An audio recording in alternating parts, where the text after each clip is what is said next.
ਸ੍ਰੀ ਨਾਨਕ ਅੰਗਦ ਗੁਰੂ ਅਮਰਦਾਸ ਪਦ ਬੰਦ ਰਾਮਦਾਸ ਅਰਜਨ ਗੁਰੂ ਬਰ ਸ੍ਰੀ ਹਰਗੋਬਿੰਦ ਹਰੀ ਰਾਏ ਹਰਿ ਕ੍ਰਿਸ਼ਨ ਗੁਰੂ ਤੇਗ ਬਹਾਦਰ ਚੰਦ ਦਸਵੇਂ ਗੋਬਿੰਦ ਸਿੰਘ ਗੁਰੂ ਨਮੋ ਚਰਨ ਅਰਬਿੰਦ ਜਿਸ ਮਹਿ ਅੰਮ੍ਰਿਤ ਗਿਆਨ ਹੈ ਮਾਨਿਕ ਭਗਤ ਵੈਰਾਗ ਗੁਰੂ ਗ੍ਰੰਥ ਸਾਹਿਬ ਉਦਦ ਬੰਦੋ ਕਰ ਅਨਰਾਗ ਸ੍ਰੀ ਗੁਰ ਸ਼ਬਦ ਕਮਾਏ ਜਿਨ ਜੀਤੇ ਪੰਚ ਵਿਕਾਰ ਤਿਨ ਸੰਤਨ ਕੋ ਬੰਦਨਾ ਸਿਰ ਚਰਨਨ ਪਰ ਧਾਰ ਏਕੰਕਾਰਾ ਸਤਿਗੁਰੂ ਤਿਹ ਪ੍ਰਸਾਦ ਸਚ ਹੋਏ ਵਾਹਿਗੁਰੂ ਜੀ ਕੀ ਫਤਿਹ ਵਿਘਨ ਵਿਨਾਸ਼ਨ ਸੋਏ ਵਾਹਿਗੁਰੂ ਜੀ ਕੀ ਫਤਿਹ ਵਿਘਨ ਵਿਨਾਸ਼ਨ ਸੋਏ। ਸਤਨਾਮ ਸ੍ਰੀ ਵਾਹਿਗੁਰੂ ਸਾਹਿਬ ਜੀ ਅਪਰ ਥਾਨ ਕੀ ਗਮਨ ਗਸਾਈ ਹਰ ਵਰਖ ਖੰਡ ਹੁਦੋ ਜਿਹ ਥਾਈ ਨਿਕਟ ਨਗਰ ਕੇ ਬੈਠ ਜਬ ਹੀ ਤਹ ਕੋ ਭੂਪਤ ਆਇਓ ਤਬ ਹੀ ਅਪਰ ਥਾਨ ਕੀ ਗਮਨ ਗਸਾਈ। ਵਾਹਿਗੁਰੂ ਜੀ ਕਾ ਖਾਲਸਾ ਵਾਹਿਗੁਰੂ ਜੀ ਕੀ ਫਤਿਹ। ਧੰਨ ਧੰਨ ਸ੍ਰੀ ਗੁਰੂ ਨਾਨਕ ਦੇਵ ਸਾਹਿਬ ਜੀ ਮਹਾਰਾਜ ਅੰਮ੍ਰਿਤ ਕੇ ਦਾਤੇ ਸਾਹਿਬ ਕਮਾਲ। ਧੰਨ ਧੰਨ ਸ੍ਰੀ ਗੁਰੂ ਗੋਬਿੰਦ ਸਿੰਘ ਸਾਹਿਬ ਜੀ ਮਹਾਰਾਜ ਦਸੇ ਗੁਰੂ ਸਾਹਿਬਾਨਾਂ ਦੀ ਆਤਮਿਕ ਜੋਤ ਜਾਗਦੀ ਜੋਤ ਚਵਰ ਛਤਰ ਸਿੰਘਾਸਣ ਤਖਤ ਦੇ ਮਾਲਕ। ਧੰਨ ਧੰਨ ਸ੍ਰੀ ਗੁਰੂ ਗ੍ਰੰਥ ਸਾਹਿਬ ਜੀ ਮਹਾਰਾਜ। ਸਤਿਗੁਰੂ ਜੀ ਦੀ ਸਾਜੀ ਨਵਾਜੀ ਗੁਰੂ ਰੂਪ ਗੁਰੂ ਪਿਆਰੀ ਸਾਧ ਸੰਗਤ ਜੀਓ, ਆਪ ਜੀ ਵੱਡਿਆਂ ਭਾਗਾਂ ਵਾਲੇ ਵਡਭਾਗੀ ਹੋ ਜੋ ਗੁਰੂ ਗ੍ਰੰਥ ਸਾਹਿਬ ਮਹਾਰਾਜ ਜੀ ਦੇ ਪ੍ਰਤੱਖ ਦਰਸ਼ਨ ਕਰਕੇ ਗੁਰੂ ਕੀ ਸੰਗਤ ਵਿੱਚ ਹਾਜ਼ਰੀ ਭਰ ਕੇ ਲਾਹਾ ਪ੍ਰਾਪਤ ਕਰ ਰਹੇ ਹੋ। ਗੁਰੂ ਸਾਹਿਬ ਜੀ ਦੀ ਨਿਤ ਦੇ ਮਰਿਆਦਾ ਅਨੁਸਾਰ ਰੋਜ਼ਾਨਾ ਹੀ ਗੁਰਬਾਣੀ ਦੇ ਜਾਪ ਹੁੰਦੇ ਹੈ। ਆਪ ਸੰਗਤਾਂ ਗੁਰੂ ਚਰਨਾਂ 'ਚ ਹਾਜ਼ਰੀਆਂ ਭਰ ਕੇ ਗੁਰਬਾਣੀ ਪੜ੍ਹ ਸੁਣ ਕੇ ਲਾਹਾ ਪ੍ਰਾਪਤ ਕਰ ਰਹੇ ਹੋ। ਸੰਧਿਆ ਦੇ ਸਮੇਂ ਤੋਂ ਬਾਅਦਾ ਜੋ ਗੁਰ ਇਤਿਹਾਸ ਦੀ ਲੜੀਵਾਰ ਕਥਾ ਹੈ ਉਸ ਨੂੰ ਆਪਾਂ ਸਰਵਣ ਕਰਨ ਵਾਸਤੇ ਗੁਰੂ ਚਰਨਾਂ 'ਚ ਜੁੜਦੇ ਹਾਂ। ਜਿਵੇਂ ਗੁਰੂ ਨਾਨਕ ਸਾਹਿਬ ਮਹਾਰਾਜ ਜੋ ਪਰਮੇਸ਼ਰ ਰੂਪ ਹਨ, ਧੰਨ ਧੰਨ ਸਤਿਗੁਰ ਪੁਰਖ ਨਿਰੰਕਾਰ ਆਕਾਰ ਬਣਾਇਆ। ਜੋ ਸਤਿਗੁਰੂ ਅਕਾਲ ਪੁਰਖ ਨਿਰੰਕਾਰ ਪਰਮੇਸ਼ਰ ਹੈ, ਉਸ ਨੇ ਹੀ ਗੁਰੂ ਨਾਨਕ ਸਾਹਿਬ ਜੀ ਦਾ ਸਰੂਪ ਆਕਾਰ ਬਣਾਇਆ ਹੈ ਤੇ ਸੰਸਾਰ ਦੇ ਉੱਪਰ ਸਭ ਧਰਤੀ ਮੰਡਲ 'ਤੇ ਵਿਚਰ ਕਰਕੇ ਜੀਵਾਂ ਨੂੰ ਭੁੱਲਿਆਂ ਭਟਕਿਆਂ ਨੂੰ ਸਿੱਧੇ ਰਾਹ ਪਾਇਆ। ਸੱਚਖੰਡ ਤੋਂ ਆਉਣ ਤੋਂ ਬਾਅਦ ਗੁਰੂ ਸਾਹਿਬ ਜੀ ਮਾਤ ਲੋਕ ਉੱਪਰ ਜਿਹੜੇ 9 ਖੰਡ ਹੈ, 9 ਖੰਡਾਂ ਵਿੱਚ ਰਹਿਣ ਵਾਲੇ ਜੀਵਾਂ ਦਾ ਉਧਾਰ ਕਰਨ ਵਾਸਤੇ ਮਹਾਰਾਜ ਨਿਕਲੇ ਹੈ। ਸਭ ਤੋਂ ਪਹਿਲਾਂ ਜਦੋਂ ਆ ਰਹੇ ਸਨ, ਭਾਈ ਮਰਦਾਨਾ ਜੀ ਨੇ ਬੇਨਤੀ ਕੀਤੀ ਹੈ, ਗੁਰੂ ਸਾਹਿਬ ਜੀ ਕਿਰਪਾ ਕਰੋ, ਜਿਹੜੇ 7 ਦੀਪਾਂ ਵਿੱਚੋਂ ਜੰਬੂ ਦੀਪ ਹੈ ਉਹਦੇ 9 ਖੰਡ ਹੈ, ਧਰਤੀ ਦੇ ਜੋ 9 ਹਿੱਸੇ ਉਹ ਵੀ ਦਿਖਾਓ ਕਿਰਪਾ ਕਰਕੇ। ਉਹ ਬੇਨਤੀ ਸੁਣ ਕੇ ਮਹਾਰਾਜ ਜੀ ਨੇ 9 ਖੰਡਾਂ ਦੀ ਯਾਤਰਾ ਸ਼ੁਰੂ ਕਰ ਦਿੱਤੀ, ਜਿਹਦੇ ਵਿੱਚ ਪਹਿਲਾ ਇਲਾਬਰਤ ਖੰਡ ਆਇਆ ਹੈ, ਜਿੱਥੇ ਇੱਕ ਥਾਂ ਇਸ ਖੰਡ ਵਿੱਚ ਕਰੋੜਾਂ ਜਿਹੜੇ ਸ਼ੇਰ ਰਹਿ ਰਹੇ ਸਨ ਅਤੇ ਜਿਨ੍ਹਾਂ ਨੇ 100 ਯੋਜਨ 400 ਕੋਹ ਤੱਕ ਕੋਈ ਪਸ਼ੂ ਨਹੀਂ ਛੱਡਿਆ ਸੀ, ਸਭ ਖਾ ਪੀ ਗਏ ਸਨ। ਅਤੇ ਹੁਣ ਜਿਹੜਾ ਕੋਈ ਇਹਨਾਂ ਵਿੱਚ ਸੌਂ ਜਾਂਦਾ ਉਹਨੂੰ ਇਹ ਝਪਟ ਲੈਂਦੇ ਸਨ, ਜਿਸ ਕਰਕੇ ਡਰਦੇ ਮਾਰੇ ਸੌਂਦੇ ਨਹੀਂ ਸੀ। ਉਸ ਥਾਂ 'ਤੇ ਮਹਾਰਾਜ ਗਏ ਅਤੇ ਸ਼ਬਦ ਗੁਰਬਾਣੀ ਦਾ ਪੜ੍ਹ ਕਰਕੇ ਭਾਈ ਮਰਦਾਨਾ ਜੀ ਪਾਸੋਂ ਪੜਵਾ ਕਰਕੇ ਗਵਾਹ ਕਰਕੇ ਇਹ ਸ਼ੇਰਾਂ ਕਰੋੜਾਂ ਨੂੰ ਇਕੱਠਿਆਂ ਕੀਤਾ ਅਤੇ ਇਹਨਾਂ ਨੂੰ ਉਪਦੇਸ਼ ਕਰਕੇ ਜਿਹੜਾ ਹੈ ਨਿਹਾਲ ਕੀਤਾ, ਇਹਨਾਂ ਦੀ ਮੁਕਤੀ ਕੀਤੀ ਉਹ ਬਚਨ ਕਰਕੇ। ਜੋ ਗੁਰੂ ਅੰਗਦ ਦੇਵ ਸਾਹਿਬ ਜੀ ਸਮੇਂ ਸਿੱਖੀ ਧਾਰ ਕੇ ਅਤੇ ਸਾਰੇ ਮੁਕਤ ਹੋਏ ਸਨ ਇਹ ਸ਼ੇਰ। ਫਿਰ ਉਸ ਤੋਂ ਬਾਅਦ ਗੁਰੂ ਮਹਾਰਾਜ ਹਿਰਨਖੰਡ ਵਿੱਚ ਗਏ, ਜਿਹਨੂੰ ਨੇਪਾਲ ਦਾ ਇਲਾਕਾ ਕਿਹਾ ਜਾਂਦਾ ਹੈ। ਇਲਾਬਰਤ ਅਸਾਮ ਦਾ ਇਲਾਕਾ ਸੀ ਅਤੇ ਜਿਹੜਾ ਹਿਰਨਖੰਡ ਉਹ ਨੇਪਾਲ ਦੇ ਇਲਾਕੇ ਵਿੱਚ ਮਹਾਰਾਜ ਗਏ, ਜਿੱਥੋਂ ਦੇ ਲੋਕ ਆ ਬ੍ਰਹਮਰੰਦਰ, ਜਦੋਂ ਅੰਤ ਸਮਾਂ ਆਉਂਦਾ ਅਤੇ ਬ੍ਰਹਮਰੰਦਰ ਜਿਹੜੀ ਨਾੜੀ ਹੈ 10ਵੇਂ ਦੁਆਰ ਵਿੱਚ, ਇਹਦੇ ਰਾਹੀਂ ਪ੍ਰਾਣ ਕੱਢ ਕੇ ਅਤੇ ਆਪਣਾ ਸਰੀਰ ਛੱਡਦੇ ਸੀ ਤਾਂ ਜੋ ਬ੍ਰਹਮਪੁਰੀ ਪ੍ਰਾਪਤ ਹੋਵੇ। ਇਹ ਹਿਰਨਖੰਡ ਵਿੱਚ ਜਦੋਂ ਨੇਪਾਲ ਦੇ ਇਲਾਕੇ ਵਿੱਚ ਗੁਰੂ ਸਾਹਿਬ ਜੀ ਗਏ, ਇੱਕ ਨਗਰ ਦੇ ਹੇਠਾਂ ਬੈਠ ਗਏ। ਨਗਰ ਵਿੱਚ ਇੱਥੋਂ ਦੇ ਲੋਕ ਇਕੱਠੇ ਹੋਏ। ਗੁਰੂ ਸਾਹਿਬ ਜੀ ਇਹਨਾਂ ਨੂੰ ਪੁੱਛਿਆ ਵੀ ਤੁਹਾਡਾ ਕੀ ਉਪਦੇਸ਼ ਹੈ, ਤੁਹਾਨੂੰ ਕਿਹੜੇ ਉਪਦੇਸ਼ ਦੀ ਕਮਾਈ ਕਰਦੇ, ਗੁਰੂ ਕੌਣ ਹੈ ਤੁਹਾਡਾ? ਇਹਨਾਂ ਨੇ ਫਿਰ ਆਪਣਾ ਗੁਰੂ ਗੋਰਖ ਦੱਸਿਆ, ਗੋਰਖਨਾਥ। ਪ੍ਰਾਣਾਯਾਮ ਦੀ ਕਹਿੰਦੇ ਮਹਾਰਾਜ ਯੋਗ ਸਾਧਨਾ ਕਮਾਈ ਕਰਦੇ ਹਾਂ ਅਤੇ ਪਰ ਸਾਨੂੰ ਕੋਈ ਸ਼ਾਂਤੀ ਨਹੀਂ ਹੈ। ਫਿਰ ਗੁਰੂ ਸਾਹਿਬ ਜੀ ਨੇ ਜਿਹੜਾ ਗੁਰਮਤਿ ਦਾ ਉਪਦੇਸ਼ ਉਹ ਦਿੱਤਾ ਅਤੇ ਪੁਰਾਤਨ ਜਨਮ ਸਾਖੀ ਵਿੱਚ ਆਉਂਦਾ ਵੀ ਇੱਥੇ ਹੀ ਜਦੋਂ ਇਹਨਾਂ ਉਪਦੇਸ਼ ਮੰਗਿਆ ਅਤੇ ਗੁਰੂ ਸਾਹਿਬ ਜੀ ਨੇ ਸ੍ਰੀ ਰਾਗ ਮਹੱਲਾ ਪਹਿਲਾ ਵਾਲਾ ਜਿਹੜਾ ਸ਼ਬਦ ਹੈ ਉਚਾਰਨ ਕੀਤਾ, ਜੋ 22 ਅੰਗ 'ਤੇ ਆਉਂਦਾ ਹੈ ਕਿ ਹਰ ਹਰ ਜਪੋ ਪਿਆਰਿਆ, ਗੁਰਮਤਿ ਲੈ ਹਰ ਬੋਲ, ਮਨ ਸੱਚ ਕਸਵੱਟੀ ਲਾਈਐ, ਤੁਲੀਐ ਪੂਰੈ ਤੋਲ। ਪੁਰਾਤਨ ਜਨਮ ਸਾਖੀ ਅਨੁਸਾਰ ਇਹ ਸ਼ਬਦ ਉੱਥੇ ਉਚਾਰਿਆ ਹੈ ਉਹਨਾਂ ਵਾਸਤੇ, ਨੇਪਾਲੀਆਂ ਦੇ। ਅਤੇ ਇਹ ਫਿਰ ਸਾਰੇ ਗੁਰੂ ਜੀ ਦੇ ਚਰਨੀ ਪੈ ਗਏ। ਇਹਨਾਂ ਨੂੰ ਸਾਧਨਾ ਵਾਹਿਗੁਰੂ ਦਾ ਉਪਦੇਸ਼ ਬਖਸ਼ਿਆ, ਕਿਹਾ ਵੀ ਧਰਮ ਦੀ ਕਮਾਈ ਕਰਨੀ ਹੈ ਅਤੇ ਵੰਡ ਕੇ ਛਕਣਾ ਹੈ। ਉੱਥੋਂ ਚੱਲ ਪਏ ਗੁਰੂ ਮਹਾਰਾਜ।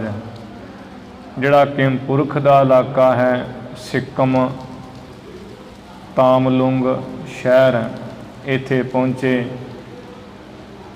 ਇੱਥੋਂ ਦਾ ਰਾਜਾ ਧਰਮ ਚੰਦ ਸੀ।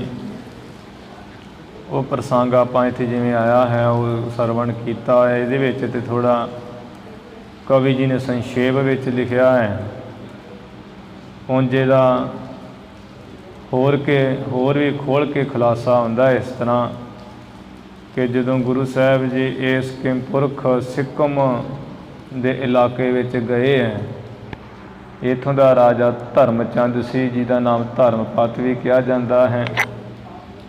ਇਹਨੂੰ ਜਦੋਂ ਪਤਾ ਲੱਗਾ, ਗੁਰੂ ਸਾਹਿਬ ਜੀ ਦੇ ਪਾਸ ਆਇਆ ਅਤੇ ਕਹਿਣ ਲੱਗਾ ਵੀ ਸੰਤ ਜੀ ਆਪਣੀ ਸੇਵਾ ਦੱਸੋ, ਮੈਂ ਤੁਹਾਡੀ ਉਹੀ ਸੇਵਾ ਕਰਾਂਗਾ। ਕਿਰਪਾ ਕਰਕੇ ਕੁਝ ਪ੍ਰਸ਼ਾਦ ਜਿਹੜਾ ਮੇਰੇ ਘਰ ਆ ਕੇ ਤੁਸੀਂ ਛਕਣਾ ਕਰੋ। ਉਸ ਵੇਲੇ ਗੁਰੂ ਸਾਹਿਬ ਜੀ ਨੇ ਇਸ਼ਾਰੇ ਦੇ ਨਾਲ ਭਾਈ ਬਾਲੇ ਨੂੰ ਕਹਿ ਦਿੱਤਾ ਵੀ ਤੂੰ ਸ਼ੇਰ ਦਾ ਰੂਪ ਧਾਰ ਲਾ। ਭਾਈ ਬਾਲਾ ਜੀ ਨੇ ਉਸੇ ਵੇਲੇ ਸ਼ੇਰ ਦਾ ਰੂਪ ਧਾਰ ਲਿਆ ਅਤੇ ਇਹ ਰਾਜੇ ਨੇ ਭਾਈ ਮਰਦਾਨੇ ਨੂੰ, ਗੁਰੂ ਨਾਨਕ ਸਾਹਿਬ ਜੀ ਨੂੰ ਅਤੇ ਸ਼ੇਰ ਨੂੰ ਨਾਲੇ ਲੈ ਲਿਆ। ਫਿਰ ਗੁਰੂ ਸਾਹਿਬ ਜੀ ਕਹਿੰਦੇ ਪਹਿਲਾਂ ਸਾਡਾ ਜਿਹੜਾ ਸ਼ੇਰ ਹੈ ਇਹਨੂੰ ਤੁਸੀਂ ਖਵਾਓ ਭੋਜਨ, ਫਿਰ ਪਿੱਛੋਂ ਅਸੀਂ ਛਕਾਂਗੇ। ਕਿਹਾ ਵੀ ਆਪ ਜੀ ਹੁਕਮ ਕਰੋ, ਕਿਹੜਾ ਭੋਜਨ ਇਸ ਸ਼ੇਰ ਨੂੰ ਛਕਾਈਏ ਮਹਾਰਾਜ। ਗੁਰੂ ਸਾਹਿਬ ਜੀ ਕਹਿਣ ਲੱਗੇ ਵੀ ਇਹ ਜਿਹੜਾ ਹੋਰ ਕੋਈ ਦੇ ਮਾਸ ਸਾਡਾ ਸ਼ੇਰ ਖਾਂਦਾ ਨਹੀਂ, ਇਹ ਰਾਜੇ ਦਾ ਜਿਹੜਾ ਬੇਟਾ ਹੈ ਨਾ, ਜਿਹੜਾ ਗੱਦੀ 'ਤੇ ਬੈਠਣਾ ਹੁੰਦਾ, ਉਹਦਾ ਹੀ ਮਾਸ ਖਾਂਦਾ ਹੈ, ਭਾਵ ਤੁਹਾਡਾ ਬੇਟਾ। ਇਹ ਰਾਜੇ ਨੇ ਅਤੇ ਇਸ ਦੀ ਪਤਨੀ ਨੇ ਕਹਿੰਦੇ ਉਸੇ ਵੇਲੇ ਹੀ ਰਾਜੇ ਨੇ ਸੱਜੀ ਬਾਂਹ ਫੜੀ ਅਤੇ ਪੁੱਤਰ ਨੇ, ਜਿਹੜੀ ਮਾਂ ਹੈ ਉਹਨੇ ਖੱਬੀ ਬਾਂਹ ਪੁੱਤਰ ਦੀ ਫੜੀ ਅਤੇ ਸ਼ੇਰ ਅੱਗੇ ਲਿਆ ਕੇ ਆਣ ਪਾਇਆ ਉਸ ਪੁੱਤਰ ਨੂੰ। ਜਦੋਂ ਸ਼ੇਰ ਅੱਗੇ ਲਿਆ ਕੇ ਖੜਾ ਕਰ ਦਿੱਤਾ, ਪਾਇਆ ਲਿਆ ਕੇ, ਗੁਰੂ ਸਾਹਿਬ ਜੀ ਕਹਿਣ ਲੱਗੇ ਵੀ ਸੱਚੋ ਸੱਚ ਕਹਿਣਾ ਰਾਜਾ, ਤੁਹਾਡੇ ਮਨ 'ਚ ਕੋਈ ਸੋਗ ਨਹੀਂ ਆਇਆ ਹੈ ਵੀ ਸਾਡਾ ਪੁੱਤਰ ਹੈ ਉਹ ਮਾਰਿਆ ਜਾਏਗਾ। ਇਹਨਾਂ ਕਿਹਾ ਵੀ ਮਹਾਰਾਜ ਜਿਹੜੀ ਮੋਹ ਵਾਲੀ ਬੁੱਧੀ ਹੈ, ਜਿਸ ਬੁੱਧੀ 'ਚ ਮੋਹ ਹੈ ਉਹਦੇ ਕਰਕੇ ਤਾਂ ਹੋਇਆ ਹੈ ਸੋਗ, ਪਰ ਜਿਹੜੀ ਉਪਾਸਨਾ ਵਾਲੀ ਬੁੱਧ ਹੈ, ਉਸ ਉਪਾਸਨਾ ਵਾਲੀ ਬੁੱਧ ਕਰਕੇ ਉਸ ਨੇ ਸਾਡਾ ਜਿਹੜਾ ਮਨ ਹੈ ਇਹ ਮੋਹ ਤੋਂ ਪਰੇ ਹਟਾਇਆ ਦਿੱਤਾ ਹੈ। ਅਸਾਂ ਨੇ ਮਨ ਪਰੇ ਕੀਤਾ ਉਪਾਸਨਾ ਦੀ ਬੁੱਧ ਕਰਕੇ। ਅਤੇ ਭਾਈ ਮਰਦਾਨਾ ਜੀ ਪਾਸ ਹੀ ਖੜੇ ਸਨ, ਕਹਿੰਦੇ ਵੀ ਰਾਜਾ ਆ ਮੋਹ ਦੀ ਬੁੱਧ ਬਾਰੇ ਵੀ ਦੱਸੋ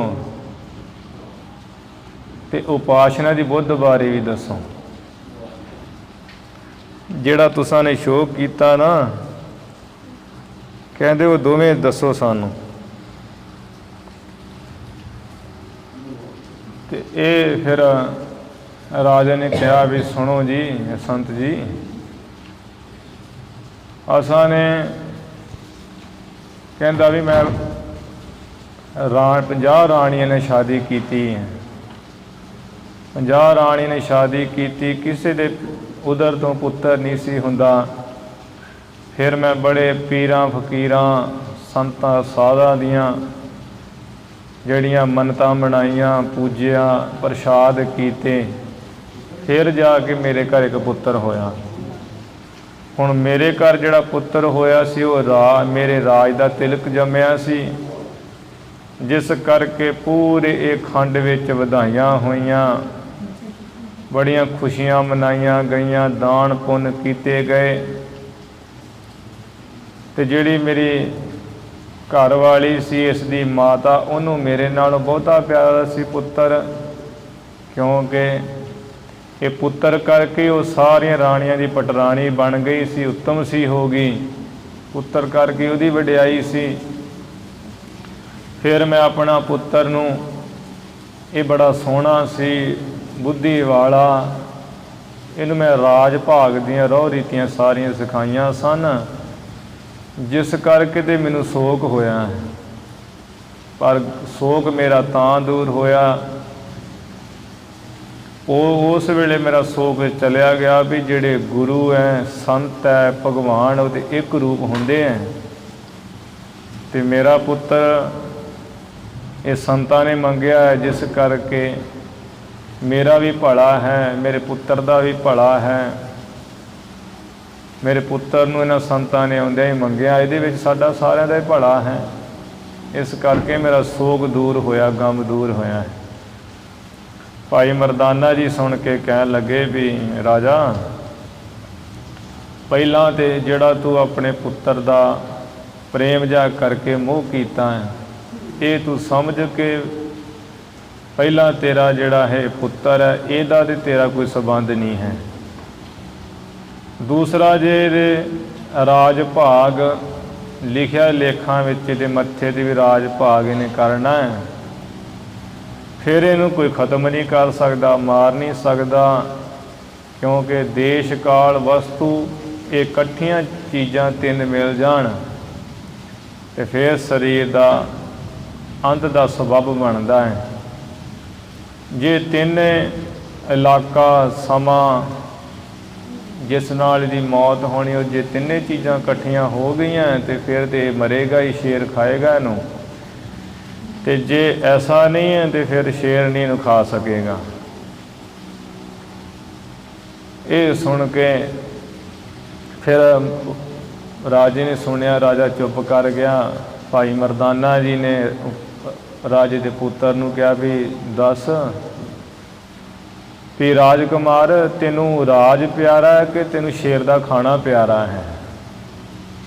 ਉਹ ਬੜਾ ਸਿਦਕੀ ਸੀ, ਕਹਿਣ ਲੱਗਾ ਵੀ ਸੰਤ ਜੀ, ਇਹ ਤੁਸੀਂ ਮੇਰੇ ਮਾਤਾ ਪਿਤਾ ਸਾਰਾ ਜਗਤ ਹੀ ਮੈਨੂੰ ਸੁਪਨੇ ਵਾਂਗੂ ਭਾਸ ਰਿਹਾ, ਦਿਸ ਰਿਹਾ ਹੈ। ਮੈਂ ਜਦੋਂ ਦੇ ਗੁਰੂ ਨਾਨਕ ਸਾਹਿਬ ਜੀ ਦੇ ਬਚਨ ਸੁਣ ਲਏ ਹੈ, ਇਹਨਾਂ ਦੇ ਦਰਸ਼ਨ ਕਰ ਲਏ ਹੈ, ਮੈਂ ਸਾਰੇ ਸੰਸਾਰ ਨੂੰ ਸੁਪਨੇ ਦੀ ਨਿਆਈ ਜਾਣਿਆ ਹੈ। ਜਿਵੇਂ ਸੁਪਨੇ ਵਿੱਚ ਕੋਈ ਸ਼ੇਰ ਖਾ ਜਾਵੇ ਤੇ ਉਹਦਾ ਕੋਈ ਦੁੱਖ ਨਹੀਂ ਹੈ, ਸੁਪਨੇ ਵਿੱਚ ਕੋਈ ਰਾਜ ਭੋਗੇ ਤੇ ਜਾਗਿਆਂ ਤੇ ਉਹਦਾ ਕੋਈ ਸੁੱਖ ਨਹੀਂ ਹੈ ਰਾਜ ਦਾ, ਸੁਪਨੇ ਦੇ। ਇਸੇ ਤਰ੍ਹਾਂ ਹੀ ਕਹਿੰਦੇ ਵੀ ਜਿਵੇਂ ਸੁਪਨੇ ਦੀ ਨਿਆਈ ਸੰਸਾਰ ਹੈ, ਮੈਂ ਸਰੀਰ ਵੀ ਮੈਂ ਸੁਪਨੇ ਦੀ ਨਿਆਈ ਸਮਝਿਆ ਹੈ। ਜੇ ਸ਼ੇਰ ਖਾ ਜਾਏਗਾ ਮੈਨੂੰ ਕੋਈ ਦੁੱਖ ਨਹੀਂ ਹੈ, ਕਿਉਂਕਿ ਜਿੰਨਾ ਚਿਰ ਅਗਿਆਨ ਸੀ, ਬੇਸਮਝੀ ਸੀ, ਉਨਾ ਚਿਰ ਮੈਂ ਸਰੀਰ ਮੰਨਦਾ ਸੀ, ਆਪਣਾ ਦੁੱਖ ਸੁੱਖ ਮੰਨਦਾ ਸੀ। ਹੁਣ ਗੁਰੂ ਸਾਹਿਬ ਜੀ ਦਾ ਦਰਸ਼ਨ ਕਰਕੇ ਮੇਰਾ ਹਰਖ ਸੋਗ, ਸਰੀਰ ਦਾ ਸੁੱਖ ਦੁੱਖ ਮੇਰਾ ਸਾਰਾ ਹੀ ਮਿਟ ਗਿਆ ਹੈ। ਇਹ ਜਦੋਂ ਬਚਨ ਕਹੇ, ਭਾਈ ਮਰਦਾਨਾ ਜੀ ਨੇ ਉਹ ਸ਼ੇਰ ਵੱਲ ਵੇਖ ਕੇ ਕਿਹਾ ਵੀ ਦੱਸ ਸ਼ੇਰਾ, ਤੈਨੂੰ ਭੁੱਖ ਲੱਗੀ ਹੈ, ਤੈਨੂੰ ਆ ਮਹਾਰਾਜ ਜੀ ਨੇ ਭੋਜਨ ਦਿੱਤਾ, ਤੂੰ ਛਕਦਾ ਕਿਉਂ ਨਹੀਂ ਹੈ? ਸ਼ੇਰ ਬੋਲਿਆ ਹੈ, ਕਹਿੰਦਾ ਵੀ ਪਹਿਲਾਂ ਮੇਰੇ ਮਾੜੇ ਕਰਮਾਂ ਕਰਕੇ, ਪਿਛਲੇ ਪਾਪ ਕਰਮਾਂ ਕਰਕੇ ਮੈਂ ਸ਼ੇਰ ਦੀ ਜੂਨੀ ਪਾਈ ਹੈ, ਤੇ ਜੇ ਮੈਂ ਹੁਣ ਇਹ ਗਿਆਨਵਾਨ ਲੜਕੇ ਨੂੰ ਖਾ ਗਿਆ ਤੇ ਪਤਾ ਨਹੀਂ ਕਿੰਨੀਆਂ ਮੈਂ ਜੂਨਾਂ ਹੋਰ ਭੋਗਾਂਗਾ ਇਹੋ ਜਿਹੀਆਂ ਖਾਣ ਵਾਲੀਆਂ ਮਾਸ, ਇਸ ਕਰਕੇ ਮੈਂ ਇਹਨੂੰ ਨਹੀਂ ਖਾਵਾਂਗਾ। ਭਾਈ ਮਰਦਾਨਾ ਬੋਲਿਆ, ਸ਼ੇਰਾ, ਜੇ ਤੇਰੇ ਪ੍ਰਾਲਬਧ ਵਿੱਚ ਲਿਖਿਆ ਹੋਇਆ ਤੇ ਤੂੰ ਅਵਾਸ਼ੀ ਬੱਚੇ ਨੂੰ ਖਾਏਗਾ, ਤੈਨੂੰ ਖਾਣਾ ਹੀ ਪਏਗਾ। ਉਹ ਸ਼ੇਰ ਬੋਲਿਆ, ਕਹਿੰਦਾ ਵੀ ਜਿਹੜੇ ਸੰਤ ਜੀ ਮਹਾਂਪੁਰਖ ਹੁੰਦੇ, ਉਹ ਪ੍ਰਾਲਬਧ ਨੂੰ ਜਿੱਤ ਲੈਂਦੇ ਆ। ਜਿਵੇਂ ਯੋਗੀ ਪ੍ਰਾਣਾਯਾਮ ਦੇ ਰਾਹੀਂ ਸਵਾਸਾਂ ਨੂੰ ਜਿੱਤ ਲੈਂਦੇ, ਆਪਣੇ ਵੱਸ ਕਰ ਲੈਂਦੇ ਆ। ਉਹ ਸੰਜਮ ਕਰਕੇ ਥੋੜ੍ਹਾ ਖਾਂਦੇ ਆ, ਉਹ ਭੋਗ ਘਟਾ ਲੈਂਦੇ ਆ, ਆਪਣੇ ਉਮਰ ਉਹਨਾਂ ਨੇ ਆਪਣੇ ਵੱਸ ਕਰ ਲੈਂਦੇ ਆ, ਪ੍ਰਾਲਬਧ ਨੂੰ ਜਿੱਤ ਲੈਂਦੇ ਆ। ਇਸੇ ਤਰ੍ਹਾਂ ਉਦਮ ਕਰਕੇ ਮੈਂ ਵੀ ਆਪਣੀ ਪ੍ਰਾਲਬਧ ਨੂੰ ਜਿੱਤਾਂਗਾ। ਇਹ ਬਚਨ ਸੁਣ ਕੇ ਗੁਰੂ ਨਾਨਕ ਸਾਹਿਬ ਜੀ ਬੜੇ ਪ੍ਰਸੰਨ ਹੋਏ ਤੇ ਕਹਿਣ ਲੱਗੇ, ਸ਼ੇਰਾ, ਆਪਣਾ ਰੂਪ ਧਾਰ ਲਾ। ਉਸੇ ਵੇਲੇ ਉਹ ਸ਼ੇਰ ਨੇ ਭਾਈ ਬਾਲੇ ਦਾ ਸਰੂਪ ਧਾਰ ਲਿਆ। ਭਾਈ ਬਾਲਾ ਜੀ ਆਪਣੇ ਰੂਪ ਵਿੱਚ ਆ ਕੇ ਗੁਰੂ ਸਾਹਿਬ ਜੀ ਨੂੰ ਮੱਥਾ ਟੇਕਿਆ।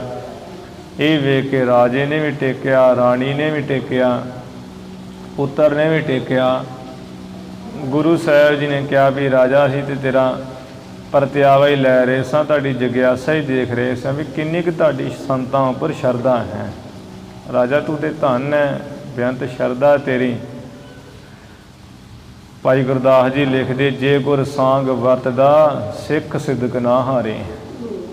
ਜੇ ਗੁਰੂ ਇਹੋ ਜਿਹਾ ਕੌਤਕ ਕਰੇ ਨਾ, ਸਾਂਗ ਵਰਤਾਵੇ, ਖੇਡ ਵਰਤਾਏ, ਜਿਹੜਾ ਗੁਰੂ ਕਾ ਸਿੱਖ ਹੋ ਕਦੀ ਸਿਦਕ ਨਾ ਹਾਰੇ, ਉਹ ਸਿੱਖ ਹੁੰਦਾ। ਇਹ ਰਾਜਾ ਧਰਮਚੰਦ ਸਿੱਖ ਸੀ, ਜਿਹਦੇ ਕਰਕੇ ਸਿਦਕ ਨਹੀਂ ਹਾਰਿਆ, ਪੁੱਤਰ ਨੂੰ ਹਾਜ਼ਰ ਕਰ ਦਿੱਤਾ।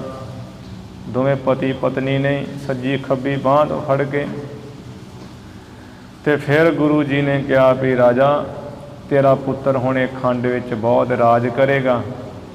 ਸਤਨਾਮ ਜਪਣਾ ਹੈ ਸਭ ਨੇ, ਤੇ ਵਾਹਿਗੁਰੂ ਵਾਹਿਗੁਰੂ ਕਰਦਿਆਂ ਹੋਇਆਂ ਸਮਾਂ ਬਿਤਾਉਣਾ ਹੈ। ਆਏ ਗਏ ਸੰਤਾਂ ਦੀ ਟਹਿਲ ਕਮਾਈ ਕਰਨੀ ਹੈ, ਤੇ ਜਿਹੜਾ ਧਰਮਸ਼ਾਲਾ ਬਣਾਉਣੀ ਹੈ, ਸਤਸੰਗ ਕਰਨੀ ਹੈ। ਇਹ ਰਾਜਾ ਧਰਮਚੰਦ ਹੱਥ ਜੋੜ ਕੇ ਕਹਿਣ ਲੱਗਾ, ਮਹਾਰਾਜ ਕਿਰਪਾ ਕਰੋ, ਮੇਰੇ ਪੁੱਤਰ ਨੂੰ ਆਪਣੇ ਚਰਨਾਂ ਦੀ ਪੌਲ ਦਿਓ, ਤੇ ਨਾਲ ਹੀ ਰਾਜ ਤਿਲਕ ਵੀ ਆਪਣੇ ਹੱਥੀਂ ਨੂੰ ਦੇ ਜਾਓ। ਉਸ ਵੇਲੇ ਗੁਰੂ ਸਾਹਿਬ ਜੀ ਨੇ ਆਪਣੇ ਸੱਜੇ ਚਰਨ ਦੇ ਅੰਗੂਠੇ ਨਾਲ ਨੂੰ ਚਰਨ ਪੌਲ ਰਾਜੇ ਦੇ ਪੁੱਤਰ ਨੂੰ ਦਿੱਤੀ, ਤੇ ਨਾਲ ਹੀ ਰਾਜ ਤਿਲਕ ਦਿੱਤਾ, ਤੇ ਰਾਜੇ ਦੇ ਪੁੱਤਰ ਦਾ ਨਾਮ ਸ਼ੁਭਨੀਕ ਰੱਖਿਆ ਗਿਆ, ਜਿਸ ਕਰਕੇ ਬੜਾ ਲੰਗਰ ਪਰ ਕੜਾਹ ਪ੍ਰਸ਼ਾਦ ਬਣਾਇਆ ਗਿਆ। ਉਹ ਸਾਰੇ ਇਲਾਕੇ ਵਿੱਚ ਹੀ ਵਰਤਾਇਆ ਗਿਆ। ਰਾਜ ਤਿਲਕ ਦੇ ਸਮੇਂ ਬੜੀਆਂ ਖੁਸ਼ੀਆਂ ਹੋਈਆਂ। ਇਸ ਤਰ੍ਹਾਂ ਗੁਰੂ ਨਾਨਕ ਸਾਹਿਬ ਮਹਾਰਾਜ ਉੱਥੋਂ ਅਗਲੇ ਜਿਹੜੇ ਹੈ ਖੰਡ ਵਿੱਚ ਚਲੇ ਗਏ, ਤੇ ਰਾਜੇ ਨੂੰ ਸਫਲਾ ਕੀਤਾ। ਕੁਝ ਦਿਨ ਉੱਥੇ ਰਹਿ ਕੇ ਹੋਰ ਜਿਹੜੇ ਲੋਕ ਸਨ, ਉਹਨਾਂ ਨੂੰ ਵਾਹਿਗੁਰੂ ਦੀ ਸਿਫਤ ਸਲਾਹ ਦਾ ਉਪਦੇਸ਼ ਕੀਤਾ। ਇਹ ਜਿਹੜਾ ਪ੍ਰਸੰਗ ਹੈ ਭਾਈ ਮਣੀ ਸਿੰਘ ਦੀ ਜਿਹੜੀ ਪੁਰਾਤਨ ਜਨਮ ਸਾਖੀ ਗੁਰੂ ਨਾਨਕ ਸਾਹਿਬ ਦੀ ਲਿਖੀ ਹੋਈ ਹੈ, ਉਹਦੇ ਵਿੱਚ ਇਵੇਂ ਖੋਲ੍ਹ ਕੇ ਪ੍ਰਸੰਗ ਆਉਂਦਾ ਹੈ। ਇੱਥੇ ਕਵੀ ਜੀ ਨੇ ਥੋੜ੍ਹਾ ਸੰਖੇਪ ਵਿੱਚ ਥੋੜ੍ਹਾ ਜਿਹਾ ਹੀ ਦਿੱਤਾ, ਟੂਕ ਮਾਤਰ ਹੀ, ਉਹਦੇ ਵਿੱਚ ਥੋੜ੍ਹਾ ਹੋਰ ਖੋਲ੍ਹ ਕੇ ਆਉਂਦਾ ਇਸ ਤਰ੍ਹਾਂ ਜੋ ਆਪਾਂ ਸਰਵਣ ਕੀਤਾ ਹੈ। ਅੱਗੇ ਜਿਵੇਂ ਕਥਾ ਵਿਚਾਰ ਆ ਰਹੀ ਹੈ, ਆਪਾਂ ਸਰਵਣ ਕਰੀਏ। ਗੁਰੂ ਚਰਨਾਂ 'ਚ ਲਵਾਓ ਹਾਜ਼ਰੀਆਂ, ਉਚਾਰਨ ਕਰੋ ਜੀ ਸਤਨਾਮ ਸ੍ਰੀ ਵਾਹਿਗੁਰੂ ਸਾਹਿਬ ਜੀ। ਸਤਨਾਮ ਸ੍ਰੀ ਵਾਹਿਗੁਰੂ ਸਾਹਿਬ ਜੀ। ਸਤਨਾਮ ਸ੍ਰੀ ਵਾਹਿਗੁਰੂ ਸਾਹਿਬ ਜੀ। ਅਪਰ ਥਾਨ ਕੀਆ ਗਮਨ ਗੁਸਾਈ। ਧਰਮਚੰਦ ਰਾਜੇ ਨੂੰ, ਉਸਦੇ ਪੁੱਤਰ ਨੂੰ, ਸਾਰੇ ਇਲਾਕੇ ਨੂੰ ਉਪਦੇਸ਼ ਕਰਕੇ ਇਹ ਜਿਹੜਾ ਕਿੰਪੁਰਖ ਸਿੱਕਮ ਦਾ ਇਲਾਕਾ ਕਿੰਪੁਰਖ ਖੰਡ ਸੀ। ਫਿਰ ਮਹਾਰਾਜ ਜੀ ਜੋ ਸੰਸਾਰ ਦੇ ਮਾਲਕ ਹੈ, ਹੋਰ ਨਗਰ ਨੂੰ, ਹੋਰ ਥਾਂ ਨੂੰ ਚੱਲਣਾ ਕੀਤਾ। ਹਰ ਵਰਖ ਖੰਡ ਹੁਤੋ ਜਿਹ ਥਾਈ। ਜਿਸ ਥਾਂ ਆ ਹਰ ਵਰਖ ਖੰਡ ਹੈ ਸੀ, ਯਾਨੀ ਮਹਾਰਾਜ ਭੂਟਾਨ ਦੇ ਇਲਾਕੇ ਵਿੱਚ ਚਲੇ ਗਏ। ਨਿਕਟ ਨਗਰ ਕੇ ਬੈਠ ਜਬ ਹੀ। ਇੱਥੇ ਜਾਣਾ ਜਿਹੜਾ ਭੂਟਾਨ ਦੇ ਇਲਾਕੇ ਵਿੱਚ, ਇਸ ਦੇਸ਼ ਦੀ ਰਾਜਧਾਨੀ ਤਾਸੀ ਛੋਡਣ ਵਿੱਚ ਲਿਖਿਆ ਹੈ ਗੁਰੂ ਸਾਹਿਬ ਜੀ ਦਾ ਜਾਣਾ। ਤੇ ਇੱਥੇ ਕਹਿੰਦੇ ਵੀ ਇੱਕ ਅਸਕਰੋ ਦੇ ਨਗਰ ਵਿੱਚ ਇੱਕ ਧਰਮਸ਼ਾਲ ਹੈ, ਜਿੱਥੇ ਗੁਰੂ ਨਾਨਕ ਸਾਹਿਬ ਜੀ ਦੀ ਮੂਰਤੀ ਪਈ ਹੋਈ ਹੈ, ਤੇ ਜਿਸ ਅੱਗੇ ਜਿਹੜਾ ਰਾਜਾ ਹੱਥ ਜੋੜ ਕੇ ਬੈਠਾ ਹੋਇਆ ਉਹ ਮੂਰਤ ਵਿੱਚ। ਇਹ ਭੂਟਾਨ ਦੇ ਇਲਾਕੇ ਵਿੱਚ ਮਹਾਰਾਜ ਚਲੇ ਗਏ।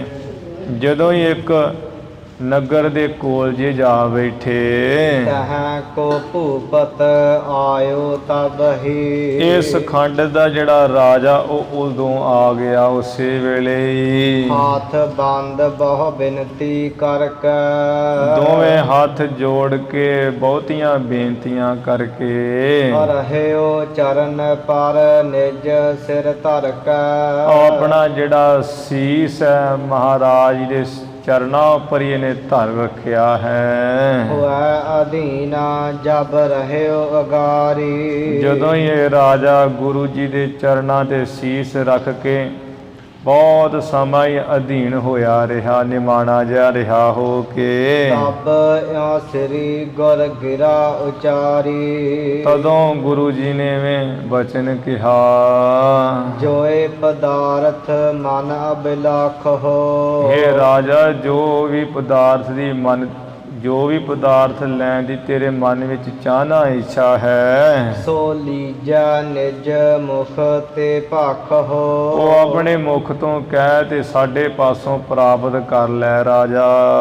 ਸਤਿਗੁਰ ਕੀ ਸਿੱਖੀ ਔਰ ਧਾਰ ਹੋ। ਹੋਰ ਵੀ ਸਾਡਾ ਬਚਨ ਹੈ ਵੀ ਜੋ ਸਤਿਗੁਰੂ ਪਰਮਾਤਮਾ ਅਕਾਲ ਪੁਰਖ ਹੈ, ਜੇ ਤੂੰ ਉਸ ਅਕਾਲ ਪੁਰਖ ਦੀ ਸਿੱਖੀ ਹਿਰਦੇ ਵਿੱਚ ਧਾਰ ਲਵੇਂ, ਜਨਮ ਮਰਨ ਕੇ ਬੰਧ ਨਿਵਾਰ ਹੋ। ਜਿਹੜਾ ਜੰਮ ਕੇ ਆਉਣਾ ਮਰ ਕੇ ਜਾਣਾ ਬੜਾ ਤਕੜਾ ਬੰਧਨ ਹੈ, ਇਹ ਤੂੰ ਆਪਣਾ ਨਿਵਰਤ ਕਰ ਲਏਗਾ। ਸੁਨ ਬਾਣੀ ਆਪਣੇ ਅਨਕੂਲਾ, ਇਹ ਰਾਜਾ ਆਪਣੇ ਅਨੁਸਾਰੀ ਵੀ ਮੇਰੇ ਮਨ ਦਾ ਫੁਰਨੇ ਮੁਤਾਬਕ ਹੀ ਮਹਾਰਾਜ ਬਚਨ ਕਹੇ ਹੈ। ਸੁਣ ਕੇ ਐਸੇ ਬਚਨ ਕਹਾ ਭੂਪ ਤੁਮ ਮੰਗਲ ਮੂਲਾ। ਰਾਜਾ ਕਹਿਣ ਲੱਗਾ, ਹੇ ਮਹਾਰਾਜ, ਤੁਸੀਂ ਤੇ ਮੰਗਲ ਖੁਸ਼ੀਆਂ ਆਨੰਦ ਦੇ ਮੋਢੀ ਹੋ। ਸੁਨਹੁ ਸੰਤ ਜੀ ਸਭ ਸੁਖਦਾਈ, ਐ ਸੰਤ ਜੀ, ਸਾਰਿਆਂ ਨੂੰ ਸੁਖ ਦੇਣ ਵਾਲੇ ਮਹਾਨ ਸੰਤ ਜੀ, ਮੇਰੀ ਬੇਨਤੀ ਸੁਣੋ। ਹਿਤ ਸੰਤਤ ਬਹੁ ਕੀਏ ਉਪਾਈ, ਤੇ ਘਰ ਵਿੱਚ ਕੋਈ ਸੰਤਾਨ ਹੋ ਜਾਵੇ, ਪੁੱਤਰ ਹੋ ਜਾਵੇ, ਉਹ ਸੰਤਾਨ ਵਾਸਤੇ ਮੈਂ ਬਹੁਤ ਯਤਨ ਕੀਤੇ ਐ। ਕਿਸ ਪ੍ਰਕਾਰ ਅਬਿਲਾਖ ਨਾ ਪੂਰੀ, ਕਿਸੇ ਤਰ੍ਹਾਂ ਵੀ ਉਹ ਪੁੱਤਰ ਘਰ ਵਿੱਚ ਹੋ ਜਾਵੇ, ਮੇਰੀ ਇੱਛਾ ਨਹੀਂ ਪੂਰੀ ਹੋਈ ਜੀ। ਕਰ ਉਪਚਾਰ ਰਹੀ ਪੁਨ ਊਰੀ, ਬਹੁਤ ਸੰਤ ਜੀ ਉਪਚਾਰ ਯਤਨ ਕੀਤੇ ਐ, ਪਰ ਮੇਰੀ ਇੱਛਾ ਪੂਰੀ ਨਹੀਂ ਹੋਈ, ਊਣੀ ਰਹੀ ਹੈ। ਜੇ ਅਬ ਤੁਮ ਸੰਤਤ ਦੇਹ ਮੋਹੀ, ਐ ਸੰਤ ਜੀ, ਜੇ ਤੁਸੀਂ ਮੈਨੂੰ ਹੁਣ ਮੇਰੇ ਘਰ ਵਿੱਚ ਸੰਤਾਨ ਦੇ ਦਿਓ, ਪੁੱਤਰ ਦੀ ਦਾਤ ਬਖਸ਼ ਦਿਓ। ਲਿਓ ਗਰਾਵਰ ਉਪਦੇਸ਼ ਜੋ ਹੋਹੀ, ਜੋ ਵੀ ਆਪ ਜੀ ਦਾ ਉਪਦੇਸ਼ ਹੋਵੇਗਾ ਉਹ ਮੈਂ ਖਿੜੇ ਮੱਥੇ ਧਾਰਨ ਕਰ ਲਵਾਂਗਾ ਜੀ। ਐਸੇ ਬਿਨਤੀ ਸੁਣ ਜਗਨਾਥਾ, ਰਾਜੇ ਦੀ ਐਸੀ ਬੇਨਤੀ ਸੁਣ ਕੇ ਸੰਸਾਰ ਦੇ ਮਾਲਕ ਗੁਰੂ ਨਾਨਕ ਸਾਹਿਬ ਜੀ ਦਏ ਲੌਂਗ ਦੈ ਤਾਂ ਕੇ ਹਾਥਾ, ਦੋ ਜਿਹੜੇ ਲੌਂਗ ਹੈ ਰਾਜੇ ਦੇ ਹੱਥ ਵਿੱਚ ਦੇ ਦਿੱਤੇ ਐ। ਏਕ ਲਾਇਚੀ ਦੇ ਤਿਹ ਪਾਨੇ, ਤੇ ਇੱਕ ਜਿਹੜੀ ਲਾਚੀ ਹੈ ਤੇ ਉਹਦੇ ਹੱਥ ਵਿੱਚ ਦੇ ਦਿੱਤੀ ਰਾਜੇ ਦੇ। ਦੋ ਲੌਂਗ ਤੇ ਇੱਕ ਲਾਚੀ ਦੇ ਦਿੱਤੀ ਹੱਥ ਵਿੱਚ ਰਾਜੇ ਦੇ। ਕਹਿਓ ਦੇਹੋ ਰਾਣੀ ਕੋ ਖਾਨੇ, ਗੁਰੂ ਸਾਹਿਬ ਜੀ ਨੇ ਕਿਹਾ ਵੀ ਰਾਜਾ, ਇਹ ਆਪਣੀ ਰਾਣੀ ਨੂੰ ਖਾਣ ਵਾਸਤੇ ਦੇ ਦੇ ਦੋ ਲੌਂਗ ਤੇ ਲਾਚੀ। ਵੈ ਹੈ ਸੰਤਤ ਸਦਨ ਤੁਮਾਰੇ, ਤੇਰੇ ਘਰ ਵਿੱਚ ਜਿਹੜੀ ਹੈ ਉਹ ਸੰਤਾਨ ਹੋਏਗੀ ਫਿਰ। ਤੇ ਉਹ ਲਿਖਿਆ ਹੋਇਆ ਵੀ ਫਿਰ ਇਹਦੇ ਘਰ ਦੋ ਪੁੱਤਰ, ਲੌਂਗ ਤੋਂ ਭਾਵ ਦੋ ਪੁੱਤਰ ਹੋਏ ਤੇ ਜਿਹੜੀ ਲਾਚੀ ਉਹ ਤੋਂ ਪੁੱਤਰੀ। ਇਹ ਦੋ ਪੁੱਤਰ ਤੇ ਇੱਕ ਪੁੱਤਰੀ ਹੋਈ ਸੀ, ਜਿਨ੍ਹਾਂ ਦਾ ਨਾਮ, ਇੱਕ ਦਾ ਨਾਮ ਨਿਵਣ, ਇੱਕ ਦਾ ਨਾਮ ਖਵਣ ਤੇ ਮਣੀਆਮੰਤ ਪੁੱਤਰੀ ਦਾ ਨਾਮ ਰੱਖਿਆ ਸੀ। ਐਵੇਂ ਆਉਂਦਾ ਹੈ ਸਾਖੀ ਪੁਰਾਤਨ ਵਿੱਚ। ਸਤ ਨਾਮ ਜਪ ਸਾਂਝ ਸਕਾਰੇ, ਰਾਜਾ ਸ਼ਾਮ ਹੋਵੇ ਸਵੇਰ ਹੋਵੇ ਸਤ ਨਾਮ ਵਾਹਿਗੁਰੂ ਜਪਿਆ ਕਰ। ਸਤ ਸੰਗਤ ਮਹਿ ਕੀਰਤ ਸੁਣੀਏ, ਸਾਧ ਸੰਗਤ ਵਿੱਚ ਜਾ ਕੇ ਪਰਮੇਸ਼ਰ ਦੀ ਕੀਰਤੀ ਵਡਿਆਈ ਸਿਫਤ ਸਲਾਹ ਸੁਣੀਏ। ਵਿਸ਼ੈ ਬਾਸ਼ਨਾ ਮਨ ਤੇ ਹਨੀਏ, ਮਨ ਵਿੱਚ ਜਿਹੜੀ ਕੋਈ ਵਿਸ਼ਿਆਂ ਦੀ ਵਾਸ਼ਨਾ ਹੈ ਉਹਨੂੰ ਸਾਰੀ ਨੂੰ ਨਾਸ ਕਰੋ ਜੀ। ਕਿਤਕ ਦਿਵਸ ਤਹ ਰਾਖਿਓ ਡੇਰਾ, ਕੁਝ ਕੁ ਦਿਨ ਗੁਰੂ ਸਾਹਿਬ ਜੀ ਨੇ ਉੱਥੇ ਆਪਣਾ ਡੇਰਾ ਰੱਖਿਆ ਰਾਜੇ ਦੇ ਪਾਸ।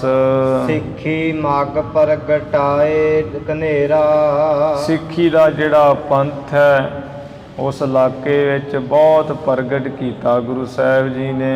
ਤਿਨ ਤੇ ਹੋਇ ਕਰ ਵਿਦਾ ਬਹੋਰੰ, ਫਿਰ ਰਾਜੇ ਤੋਂ ਮੁੜ ਵਿਦਾ ਹੋ ਕਰਕੇ ਗੇ ਕੁਰਖੰਡ ਹੋਤੋ ਜਿਹ ਠੋਰੰ, ਜਿਸ ਥਾਂ ਕੁਰਖੰਡ ਹੈ ਇਸ ਥਾਂ ਮਹਾਰਾਜ ਚਲੇ ਗਏ। ਇਹ ਤਿੱਬਤ ਤੇ ਚੀਨ ਦਾ ਸੈਲ ਉਦਾਸੀ ਮਹਾਰਾਜ ਦੀ ਲਿਖੀ ਹੋਈ ਵੀ ਤਿੱਬਤ ਦੇ ਇਲਾਕੇ ਵਿੱਚ ਗੁਰੂ ਸਾਹਿਬ ਜੀ ਗਏ ਸਨ।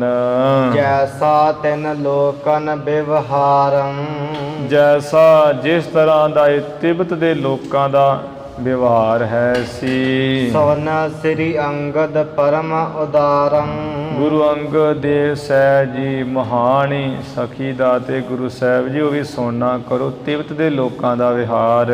ਜਿਹ ਸ਼ਨ ਤਿਨ ਕੇ ਸੁਤ ਉਪਜਾਈ, ਉਹ ਇਹਨਾਂ ਦਾ ਐਸਾ ਵਿਹਾਰ ਸੀ ਵੀ ਜਿਸ ਸਮੇਂ ਇਹਨਾਂ ਦੇ ਘਰ ਪੁੱਤਰ ਪੈਦਾ ਹੁੰਦਾ ਸੀ, ਰੋਦਨ ਸਦਨ ਕਰਾਂ ਤਿਹ ਆਈ, ਤੇ ਉਹਦੇ ਘਰ ਵਿੱਚ ਆ ਕੇ ਤਿੱਬਤੀ ਇਕੱਠੇ ਹੋ ਕੇ ਲੋਕ, ਜਿਹਦੇ ਘਰ ਪੁੱਤਰ ਹੁੰਦਾ ਸੀ, ਇਕੱਠੇ ਹੋ ਕੇ ਲੋਕ ਬਹੁਤੇ ਦੇ ਰੋਣਾ ਪਿੱਟਣਾ ਸ਼ੁਰੂ ਕਰ ਦਿੰਦੇ। ਜਬ ਕੋ ਮਨੁਜ ਮ੍ਰਿਤਕ ਹੋਇ ਜਾਵੇ, ਤੇ ਜਦੋਂ ਕੋਈ ਮਨੁੱਖ ਬੁੱਢਾ ਜਵਾਨ ਮਰ ਖਪ ਜਾਂਦਾ, ਹਾਸ ਬਿਲਾਸ ਕਰਤ ਮਨ ਭਾਵੈ, ਫਿਰ ਤੇ ਤਿੱਬਤੀ ਲੋਕ ਮਨ ਭਾਉਂਦੇ, ਹਾਸ ਬਿਲਾਸ ਤੇ ਬਚਨ ਕਰਦੇ, ਠੱਠੇ ਮਖੌਲ ਮੌਜਾਂ ਕਰਦੇ, ਵਾਜੇ ਵਜਾਉਂਦੇ। ਤਹਾਂ ਨਗਰ ਕੇ ਜਾਏ ਸਮੀਪਾ, ਗੁਰੂ ਅੰਗਦ ਦੇਵ ਸਾਹਿਬ ਜੀ ਐਸੇ ਨਗਰ ਦੇ ਕੋਲ ਜਾ ਕੇ ਬੈਠ ਗਏ ਬੇਦੀ ਕੁਲ ਦੀਪਾ,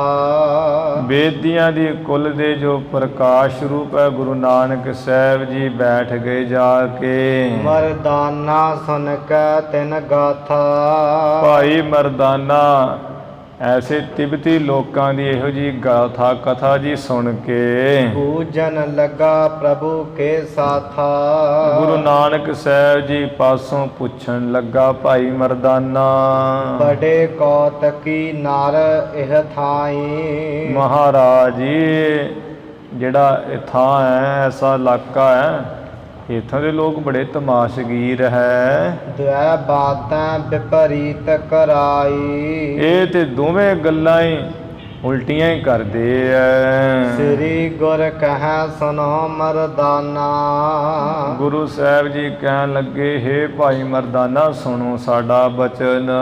ਇਨ ਕੇ ਹਿਰਦੈ ਅਧਿਕ ਅਗਿਆਨਾ, ਇੱਥੋਂ ਦੇ ਜਿਹੜੇ ਲੋਕ ਹੈ ਨਾ ਤਿੱਬਤੀ, ਉਹਨਾਂ ਦੇ ਹਿਰਦਿਆਂ ਵਿੱਚ ਬਹੁਤ ਅਗਿਆਨ ਹੈ, ਅਗਿਆਨ ਦਾ ਹਨੇਰਾ ਹੈ। ਵਾਹਿਗੁਰੂ ਜਬ ਜਗਤ ਪਠਾਵਤ, ਇਹਨਾਂ ਦਾ ਇਉਂ ਮੰਨਣਾ ਹੈ ਐਵੇਂ ਅਗਿਆਨ ਕਰਕੇ ਕਿ ਵਾਹਿਗੁਰੂ ਜਦੋਂ ਇਸ ਸੰਸਾਰ ਵਿੱਚ ਮਨੁੱਖ ਨੂੰ ਭੇਜਦਾ ਹੈ, ਤਬ ਇਹ ਰੁਦਨ ਕਰਤ ਦੁਖ ਪਾਵਤ, ਤਦੋਂ ਉਹਨੂੰ ਜੰਮਦੇ ਨੂੰ ਵੇਖ ਕੇ ਬੜਾ ਰੋਣਾ ਕਰਦੇ ਤੇ ਦੁੱਖ ਪਾਉਂਦੇ, ਰੋਂਦੇ ਪਿੱਟਦੇ ਐ। ਹੁਕਮ ਕਰਤ ਜਬ ਬੋਲ ਪਠਾਵਤ, ਜਦੋਂ ਵਾਹਿਗੁਰੂ ਆਪਣਾ ਹੁਕਮ ਕਰਕੇ ਬੁਲਾਉਣ ਲਈ ਸੱਦਾ ਭੇਜਦਾ ਇਸ ਜੀਵ ਨੂੰ, ਤਬ ਮਿਲ ਕਰ ਔਰ ਮਹਿ ਹਰ ਖਾਵਤ, ਤਦੋਂ ਇਹ ਇਲਾਕੇ ਦੇ ਲੋਕ ਇਕੱਠੇ ਮਿਲ ਜੁਲ ਕਰਕੇ ਹਿਰਦੇ ਵਿੱਚ ਬੜਾ ਖੁਸ਼ ਹੁੰਦੇ ਐ, ਵਾਜੇ ਵਜਾਉਂਦੇ ਹਨ।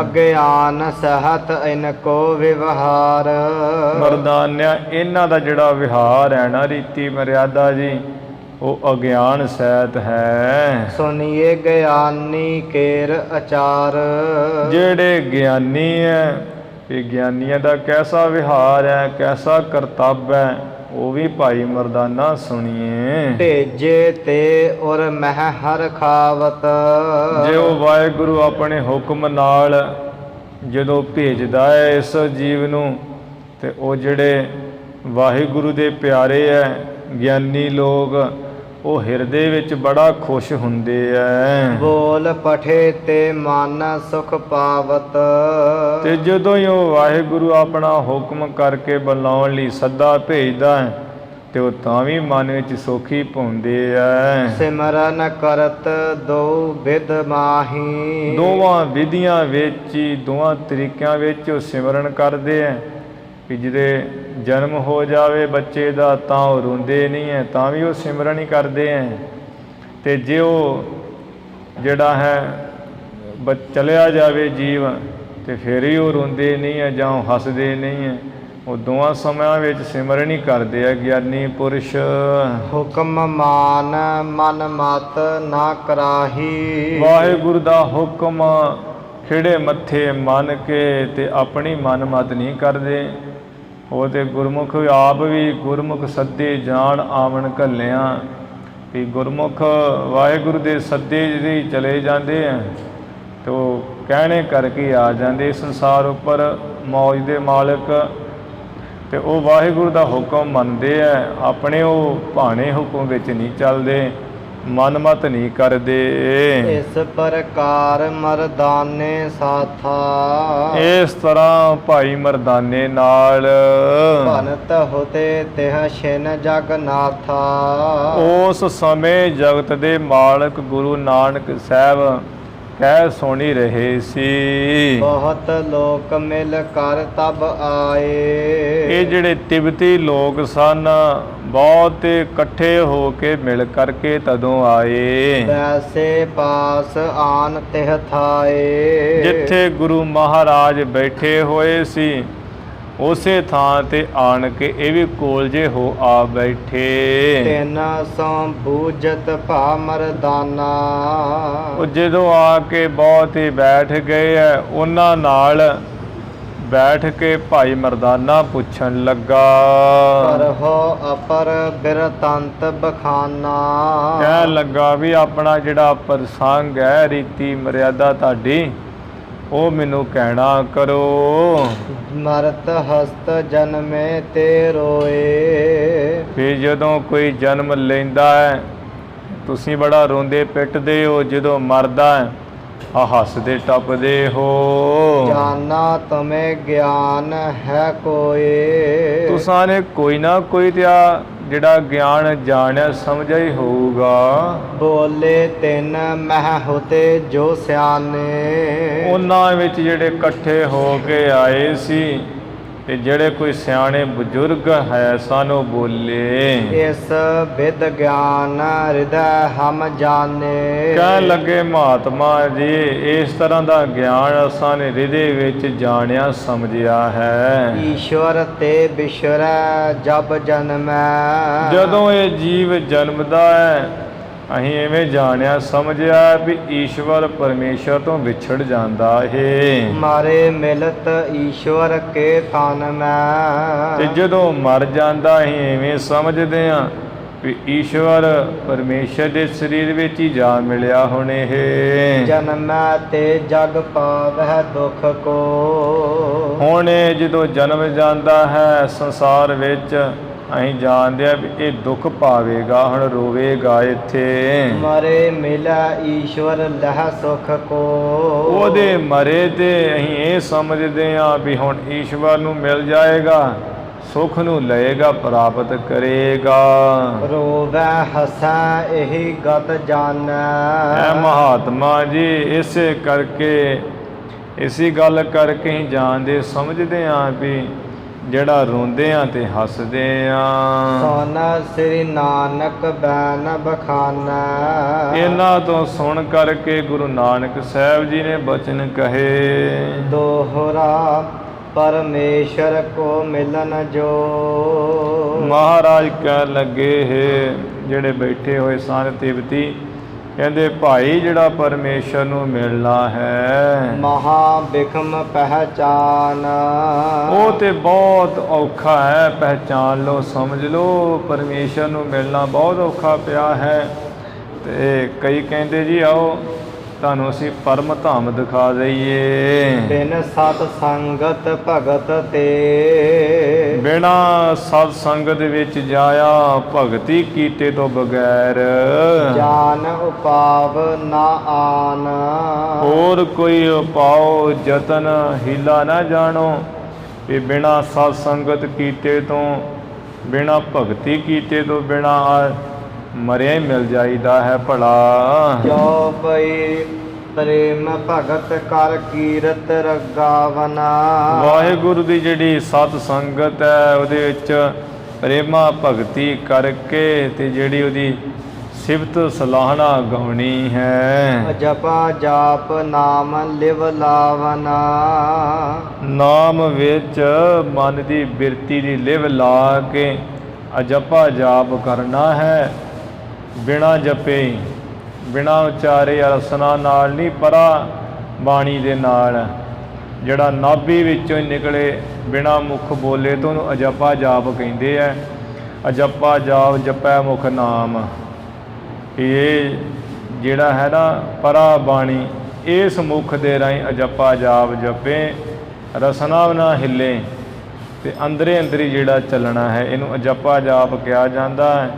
ਗੁਰੂ ਸਾਹਿਬ ਜੀ ਕਹਿੰਦੇ ਵੀ ਨਾਮ ਦੇ ਵਿੱਚ ਮਨ ਦੀ ਬਿਰਤੀ ਦੀ ਲਿਵ ਲਾਉਣੀ ਅਤੇ ਅਜੱਪਾ ਜਾਪ ਕਰਨਾ। ਬਿਛੜਨ ਮਿਲਨ ਅਪਰ ਕੋ ਨਾਹੀ। ਇਹ ਵਿਛੜਨਾ ਤੇ ਮਿਲ ਜਾਣਾ ਹੋਰ ਦਾ ਕੋਈ ਹੈ ਹੀ ਨਹੀਂ ਹੈ। ਸਰਬ ਬਾਤ ਇਸ ਤਨ ਕੇ ਮਾਹੀ। ਇਹ ਵਿਛੜਨਾ ਤੇ ਮਿਲਣਾ ਸਾਰੀ ਗੱਲਬਾਤ ਇਹ ਸਰੀਰ ਦੇ ਵਿੱਚ ਹੀ ਹੈ। ਸਰੀਰ ਹੀ ਵਿਛੜਦੇ ਤੇ ਸਰੀਰ ਹੀ ਮਿਲਦੇ ਹੈ। ਜਬ ਸਤ ਸੰਗਤ ਭਇਓ ਨਿਵਾਸਾ। ਜਦੋਂ ਹੀ ਇਹ ਮਨੁੱਖ ਦਾ ਸਤ ਸੰਗਤ ਵਿੱਚ ਨਿਵਾਸ ਹੋ ਗਿਆ, ਮਨ ਰੋਕਨ ਕੀਨੋ ਅਭਿਆਸਾ। ਤੇ ਮਨ ਨੂੰ ਰੋਕਣ ਵਾਸਤੇ ਨਾਮ ਦਾ ਅਭਿਆਸ ਕੀਤਾ ਪੁਨਾ ਪੁਨਾ। ਨਾਸ ਬਾਸ਼ਨਾ ਤਬ ਹੀ ਭਈ। ਜਦੋਂ ਇਹ ਮਨ ਨੂੰ ਰੋਕਣ ਵਾਸਤੇ ਨਾਮ ਦਾ ਅਭਿਆਸ ਕੀਤਾ ਬਾਰ ਬਾਰ, ਤੇ ਜਿਹੜੀਆਂ ਵਾਸ਼ਨਾ ਮਨ ਦੀਆਂ ਉਹ ਸਾਰੀਆਂ ਨਾਸ ਹੋ ਗਈਆਂ। ਦੁਐਤ ਸਰਬ ਔਰ ਤੇ ਮਿਟ ਗਈ। ਮਨ ਦੀਆਂ ਵਾਸ਼ਨਾ ਨਾਸ ਹੋ ਗਈਆਂ, ਜਿਸ ਕਰਕੇ ਜਿਹੜੀ ਦਵੈਤ ਹੈ, ਦੁਤੀਆ ਭਾਵ ਹੈ, ਦੂਜਾ ਭਾਵ ਹੈ, ਸਾਰਾ ਹਿਰਦੇ ਤੋਂ ਮਿਟ ਗਿਆ। ਪੂਰਨ ਲਖਿਓ ਪਰਮਾਤਮ ਸਾਰੇ। ਫਿਰ ਜਦੋਂ ਇਹ ਜਾਣ ਲਿਆ ਵੀ ਸਾਰੇ ਜਿਹੜਾ ਪਰਮਾਤਮਾ ਹੀ ਪਰਿਪੂਰਨ ਹੈ, ਹਰ ਥਾਂ ਪਰਮ ਆਤਮਾ ਹੀ ਹੈ ਮਹਾਨ। ਮਿਥਿਆ ਸਰਬ ਪਰ ਪੰਜ ਪਸਾਰੇ। ਸਾਰਾ ਜਿਹੜਾ ਵਿਸ਼ੇਸ਼ ਕਰਕੇ ਪੰਜ ਤੱਤਾਂ ਤੋਂ ਬਣਿਆ ਇਹ ਸੰਸਾਰ ਪਸਾਰਾ ਹੈ, ਇਹਨੂੰ ਮਿਥਿਆ ਜਾਣ ਲਿਆ। ਜਗੈ ਆਤਮਾ ਆਸ ਭਰਮ ਭੰਨਾ। ਜਦੋਂ ਹੀ ਆਤਮਾ ਨੇ ਐਸਾ ਭਰਮ ਜਿਹੜਾ ਤੋੜਿਆ, ਭੰਨ ਦਿੱਤਾ। ਭਾ ਪਰਮਾਤਮਾ ਸੁਧ ਚੇਤਨਾ। ਉਸ ਵੇਲੇ ਇਹ ਜਿਹੜਾ ਆਤਮਾ ਹੈ ਨਾ, ਜਿਹਦੇ ਸਰੂਪ ਤੋਂ ਭੁੱਲੇ ਹੋਏ ਇਹ ਜੀਵ ਸਤ ਚੇਤਨ ਆਨੰਦ ਸ਼ੁੱਧ ਪਰਮਾਤਮਾ ਹੋ ਗਿਆ। ਜਬ ਅਨਾਤਮਾ ਦੇਹ ਪਛਾਨੀ। ਜਦੋਂ ਇਸ ਜੀਵ ਨੇ ਜਿਹੜੀ ਆਪਣੀ ਦੇਹ ਹੈ ਇਹ ਅਨਾਤਮਾ ਪਛਾਣ ਲਈ ਵੀ ਮੇਰਾ ਆਤਮਾ ਸਤ ਚੇਤਨ ਆਨੰਦ ਸਰੂਪ ਹੈ, ਮੇਰੀ ਜਿਹੜੀ ਦੇਹ ਹੈ ਇਹ ਤੇ ਅਸਤ ਹੈ, ਦੁੱਖ ਹੈ, ਜੜ ਰੂਪ ਹੈ, ਇਹ ਪਛਾਣ ਲਈ। ਗੇ ਸੰਕਲਪ ਵਿਕਲਪ ਬਿਹਾਨੀ। ਚੰਗੇ ਮੰਦੇ ਜਿਹੜੇ ਸੰਕਲਪ ਵਿਕਲਪ ਉਹ ਵੀ ਨਾਸ ਹੋ ਗਏ। ਤੋ ਮਿਲਬੋ ਈਸ਼ਵਰ ਕੋ ਹੋਏ। ਤਾਂ ਵੀ ਜਿਹੜਾ ਇਹਦਾ ਈਸ਼ਵਰ ਨਾਲ ਮਿਲਣਾ ਹੁੰਦਾ ਹੈ। ਨਾ ਤੁਰ ਬਿਸ਼ਰ ਰਹਿਓ ਸਭ ਕੋਏ। ਨਹੀਂ ਤਾਂ ਭਾਈ ਸਾਰੇ ਕੋਈ ਜਿਹੜੇ ਨਾ ਵਿਛੜੇ ਹੀ ਰਹਿੰਦੇ ਐ। ਆ ਜੰਮਣ ਮਰਨ ਨਾਲ ਕੋਈ ਨਹੀਂ ਵਿਛੜਦਾ, ਕੋਈ ਜੰਮ ਕੇ ਆਈ ਜਾਵੇ, ਮਰ ਕੇ ਜਾਈ ਜਾਵੇ। ਜਿੰਨਾ ਚਿਰ ਆਤਮ ਸਰੂਪ ਨੂੰ ਨਹੀਂ ਜਾਣਿਆ ਉਹਨਾਂ ਚਿਰ ਇਹ ਨਾਮ ਦੇ ਮਨੁੱਖ ਇਹ ਵਿਛੜਦਾ ਮਿਲਦਾ ਕੋਈ ਨਹੀਂ ਹੈ। ਭਾਵੇਂ ਸਦਾ ਹੀ ਵਿਛੜਿਆ ਹੀ ਰਹਿੰਦਾ। ਇਹ ਗਿਆਨ ਪ੍ਰਾਪਤ ਜਿਨ ਮਨ ਮਾਹੀ। ਹੇ ਪੀਤੀ ਬੁੱਤੀਓ, ਜਿਨ੍ਹਾਂ ਦੇ ਮਨ ਵਿੱਚ ਬ੍ਰਹਮ ਗਿਆਨ ਪ੍ਰਾਪਤ ਹੈ। ਵਿਛੜਨ ਮਿਲਨ ਸੋ ਜਾਣਤ ਨਾਹੀ। ਉਹ ਵਿਛੜਨਾ ਕੀ ਹੈ, ਮਿਲਣਾ ਕੀ ਹੈ, ਇਹਨੂੰ ਕੋਈ ਜਾਣਦੇ ਸਮਝਦੇ ਨਹੀਂ ਹੈ। ਪਰਮਾਤਮ ਪੂਰਨ ਹੈ ਸਾਰੇ। ਉਹ ਤੇ ਇਉਂ ਜਾਣਦੇ ਵੀ ਪਰਮਾਤਮਾ ਤੇ ਸਾਰੇ ਜਿਹੜਾ ਪਰਿਪੂਰਨ ਹੈ। ਖਾਲਕ ਖਲਕ ਖਲਕ ਮੈਂ ਖਾਲਕ ਪੂਰ ਰਹਿਓ ਸਰਬ ਠਾਈ, ਵੀ ਉਹ ਮਾਲਕ ਤੇ ਸਾਰੇ ਪਰਿਪੂਰਨ ਹੈ। ਵਿਸ਼ਰੈ ਤੋ ਕਤ ਨਾਹੇ ਨਿਰਾਰੇ। ਨਿਹਾਰੇ ਪਾਠ ਤੇ ਸ਼ੁੱਧ ਹੈ ਵੀ ਉਹ ਤਾਂ ਵਿਛੜਨਾ ਜੇ ਉਹ ਕਿਤੇ ਨਾ ਉਸ ਨੂੰ ਨਿਹਾਰੇ ਕਹੀਏ ਦੇਖਣ। ਜਦੋਂ ਸਾਰੇ ਉਹਨੂੰ ਪਰਿਪੂਰਨ ਦੇਖਦੇ ਆ ਫਿਰ ਉਹ ਕਿੱਥੋਂ ਵਿਛੜ ਸਕਦੇ ਆ। ਜਾਂ ਕਤ ਨਾਹੇ ਨਿਰਾਰੇ, ਤੇ ਉਹ ਕਦੀ ਜਿਹੜੇ ਨਿਰਾਰੇ ਵੱਖਰੇ ਹੁੰਦੇ ਹੀ ਨਹੀਂ ਹੈ। ਤੇ ਉਹ ਤਾਂ ਹੀ ਜਿਹੜੇ ਆ ਵਿਛੜਨਾ, ਜੇ ਉਹ ਕਦੇ ਵੱਖਰੇ ਹੋਣ। ਜੇ ਬਿਛੜੇ ਤਾਂ ਮਿਲ ਨਾ ਹੋਏ, ਜੇ ਕੋਈ ਵਿਛੜੇ ਨਾ ਤਾਂ ਉਹਦਾ ਮਿਲਣਾ ਹੁੰਦਾ ਹੈ। ਨਾ ਤੁਰ ਮਿਥਿਆ ਕਹਿਨੇ ਦੋਏ, ਨਹੀਂ ਤਾਂ ਭਾਈ ਇਹ ਤੇ ਕਹਿਣਾ ਦੋਵੇਂ ਮਿੱਥਿਆ ਹੀ ਹੈ ਵੀ ਜੇ ਜੰਮ ਪਿਆ ਤੇ ਵਿਛੜ ਗਿਆ, ਜੇ ਮਰ ਕੇ ਚਲਾ ਗਿਆ ਤੇ ਮਿਲ ਗਿਆ। ਇਹ ਤੁਹਾਡਾ ਕਹਿਣਾ ਤੇ ਦੋਵੇਂ ਮਿੱਥਿਆ ਹੀ ਹੈ। ਵਿਛੜਦਾ ਨਹੀਂ ਹੈ, ਕੋਈ ਮਿਲਦਾ ਨਹੀਂ ਹੈ। ਵਿਆਪਕ ਦੀ ਸਹਿਜੋਂ ਆਕਾਸ਼ਾ, ਉਹ ਵਾਹਿਗੁਰੂ ਤੇ ਐਸਾ ਹੈ ਜਿਵੇਂ ਆਕਾਸ਼ ਸਾਰੇ ਵਿਆਪਕ ਐਵੇਂ ਦਿਸਦਾ ਹੈ। ਉਹ ਚੇਤਨ ਆਤਮਾ ਘਟ ਉਪਾਦ ਵਤ ਮਾਇਆ ਭਾਸਾ, ਇਹ ਤੇ ਉਹ ਘੜੇ ਦੀ ਉਪਾਧੀ ਕਰਕੇ, ਜਿਹੜਾ ਘੜੇ ਦੀ ਉਪਾਧੀ ਵਾਂਗ ਹੀ ਮਾਇਆ ਕਰਕੇ ਜੀਵ ਭਾਸ ਰਹੇ ਸਾਰੇ। ਵੀ ਉਂਝ ਤੇ ਜਿਹੜਾ ਮਹਾ ਆਕਾਸ਼ ਇੱਕੋ ਹੀ ਹੈ, ਤੇ ਘੜਿਆਂ ਦੀ ਉਪਾਧੀ ਕਰਕੇ ਉਹ ਘਟਾ ਆਕਾਸ਼ ਹੋ ਜਾਂਦੇ ਤੇ ਕਿੰਨੇ ਆਕਾਸ਼ ਪ੍ਰਤੀਤ ਹੁੰਦੇ ਹੈ। ਇਸੇ ਤਰ੍ਹਾਂ ਵਾਹਿਗੁਰੂ ਤੇ ਇੱਕੋ ਹੀ ਹੈ, ਮਾਇਆ ਦੀ ਉਪਾਧੀ ਕਰਕੇ ਜੀਵ ਵੱਖਰੇ ਵੱਖਰੇ ਦਿਖਦੇ ਆ ਬਹੁਤੇ। ਦੋਹਰਾ ਘਟ ਫੂਟ ਆਕਾਸ਼ ਸਭ, ਜਦੋਂ ਹੀ ਉਹ ਘੜੇ ਭਾਵੇਂ ਹਜ਼ਾਰਾਂ ਹੋਣ ਟੁੱਟ ਜਾਂਦੇ ਤੇ ਸਾਰੇ ਪਾਸੇ ਮਹਾਕਾਸ਼ ਹੀ ਹੁੰਦਾ ਹੈ। ਤਿਉ ਮਾਇਆ ਹੋਇ ਹਾਨ, ਤਿਵੇਂ ਮਾਇਆ ਜਦੋਂ ਹਾਨ ਨਾਸ ਹੋ ਜਾਂਦੀ ਤੇ ਸਭ ਗੋਬਿੰਦ ਹੈ, ਸਭ ਗੋਬਿੰਦ ਹੈ, ਗੋਬਿੰਦ ਬਿਨ ਨਹੀਂ ਕੋਈ। ਗੁਰਬਾਣੀ ਵਿੱਚ ਬਚਨ ਆਉਂਦਾ ਸਹਿਸ ਘਟਾਵੈ ਏਕ ਆਕਾਸ, ਘਟ ਫੂਟੇ ਤਾਂ ਉਹੀ ਪ੍ਰਗਾਸ, ਘਟ ਫੂਟੇ ਤੇ ਉਹੀ ਪ੍ਰਗਾਸ। ਭਰਮ ਲੋਭ ਮੋਹ ਮਾਇਆ ਵਿਕਾਰ, ਭਰਮ ਛੂਟੇ ਤੇ ਏਕ ਓੰਕਾਰ। ਵੀ ਹਜ਼ਾਰ ਜਿਹੜੇ ਘੜਿਆਂ ਵਿੱਚ ਹੈ ਉਹ ਇੱਕੋ ਹੀ ਆਕਾਸ਼ ਹੈ। ਉਹ ਘੜੇ ਹਜ਼ਾਰਾਂ ਦੀ ਉਪਾਧੀ ਕਰਕੇ ਕੀ ਹੋ ਰਿਹਾ ਦਿਸ ਰਿਹਾ ਵੀ ਇੰਨੇ ਆਕਾਸ਼ ਹੋ ਗਏ, ਇੱਧਰ ਹਜ਼ਾਰ ਆਕਾਸ਼, ਉੱਧਰ ਇੱਕ ਵੱਖਰਾ ਆਕਾਸ਼। ਅਤੇ ਜਦੋਂ ਹੀ ਉਹ ਘੜੇ ਜੇ ਕੋਈ ਡੰਡਾ ਜਿਹਾ ਲੈ ਕੇ ਭੰਨ ਕੇ ਉਹ ਮਾਰੇ ਅਤੇ ਉਹ ਜਿਹੜਾ ਵਿਆਪਕ ਆਕਾਸ਼ ਸਾਰੇ ਮਹਾਂਕਾਸ਼ ਹੀ ਹੋ ਜਾਂਦਾ ਹੈ। ਅਤੇ ਇਹ ਜੋ ਮਾਇਆ ਦਾ ਕਰਕੇ ਜੀਵ ਦਿਸ ਰਿਹਾ ਹੈ, ਮਾਇਆ ਜਿਹੜੀ ਵਿਕਾਰ ਰੂਪੀ ਮਾਇਆ ਹੈ ਉਹਦੇ ਕਰਕੇ ਭਰਮ ਪੈ ਗਿਆ ਜੀਵ ਨੂੰ, ਅਤੇ ਉਹ ਲੋਭੀ ਹੋ ਜਾਂਦਾ, ਕਦੀ ਖਾਣ ਦਾ ਕਦੀ ਉਹ ਪਦਾਰਥਾਂ ਦਾ ਮੋਹ ਕਰੀ ਜਾਂਦਾ ਹੈ। ਅਤੇ ਜੇ ਉਹ ਭਰਮ ਛੁੱਟੇ ਤੇ ਏਕ ਓੰਕਾਰ, ਮਾਇਆ ਜਿਹੜੀ ਵਿਕਾਰ ਰੂਪੀ ਦਾ ਭਰਮ ਛੁੱਟ ਜਾਏ ਬਸ ਫਿਰ ਤੇ ਇੱਕ ਓੰਕਾਰ ਵਾਹਿਗੁਰੂ ਰਹਿ ਜਾਂਦਾ ਹੈ, ਫਿਰ ਨਹੀਂ ਕੋਈ ਰਹਿ ਜਾਂਦਾ। ਆਕਾਸ਼ ਦੀ ਨਹੀਂ ਪਰਮਾਤਮਾ ਸਾਰੇ ਥਾਂ ਵਿਆਪਕ ਹੈ, ਹਰ ਥਾਂ ਹੀ, ਅਤੇ ਵਿਆਪਕ ਵੀ ਹੈ, ਸਾਰੇ ਦੇ ਮੱਧ ਵੀ ਹੈ, ਅਤੇ ਅਲਿਪਤ ਨਿਰਲੇਪ ਵੀ ਹੈ।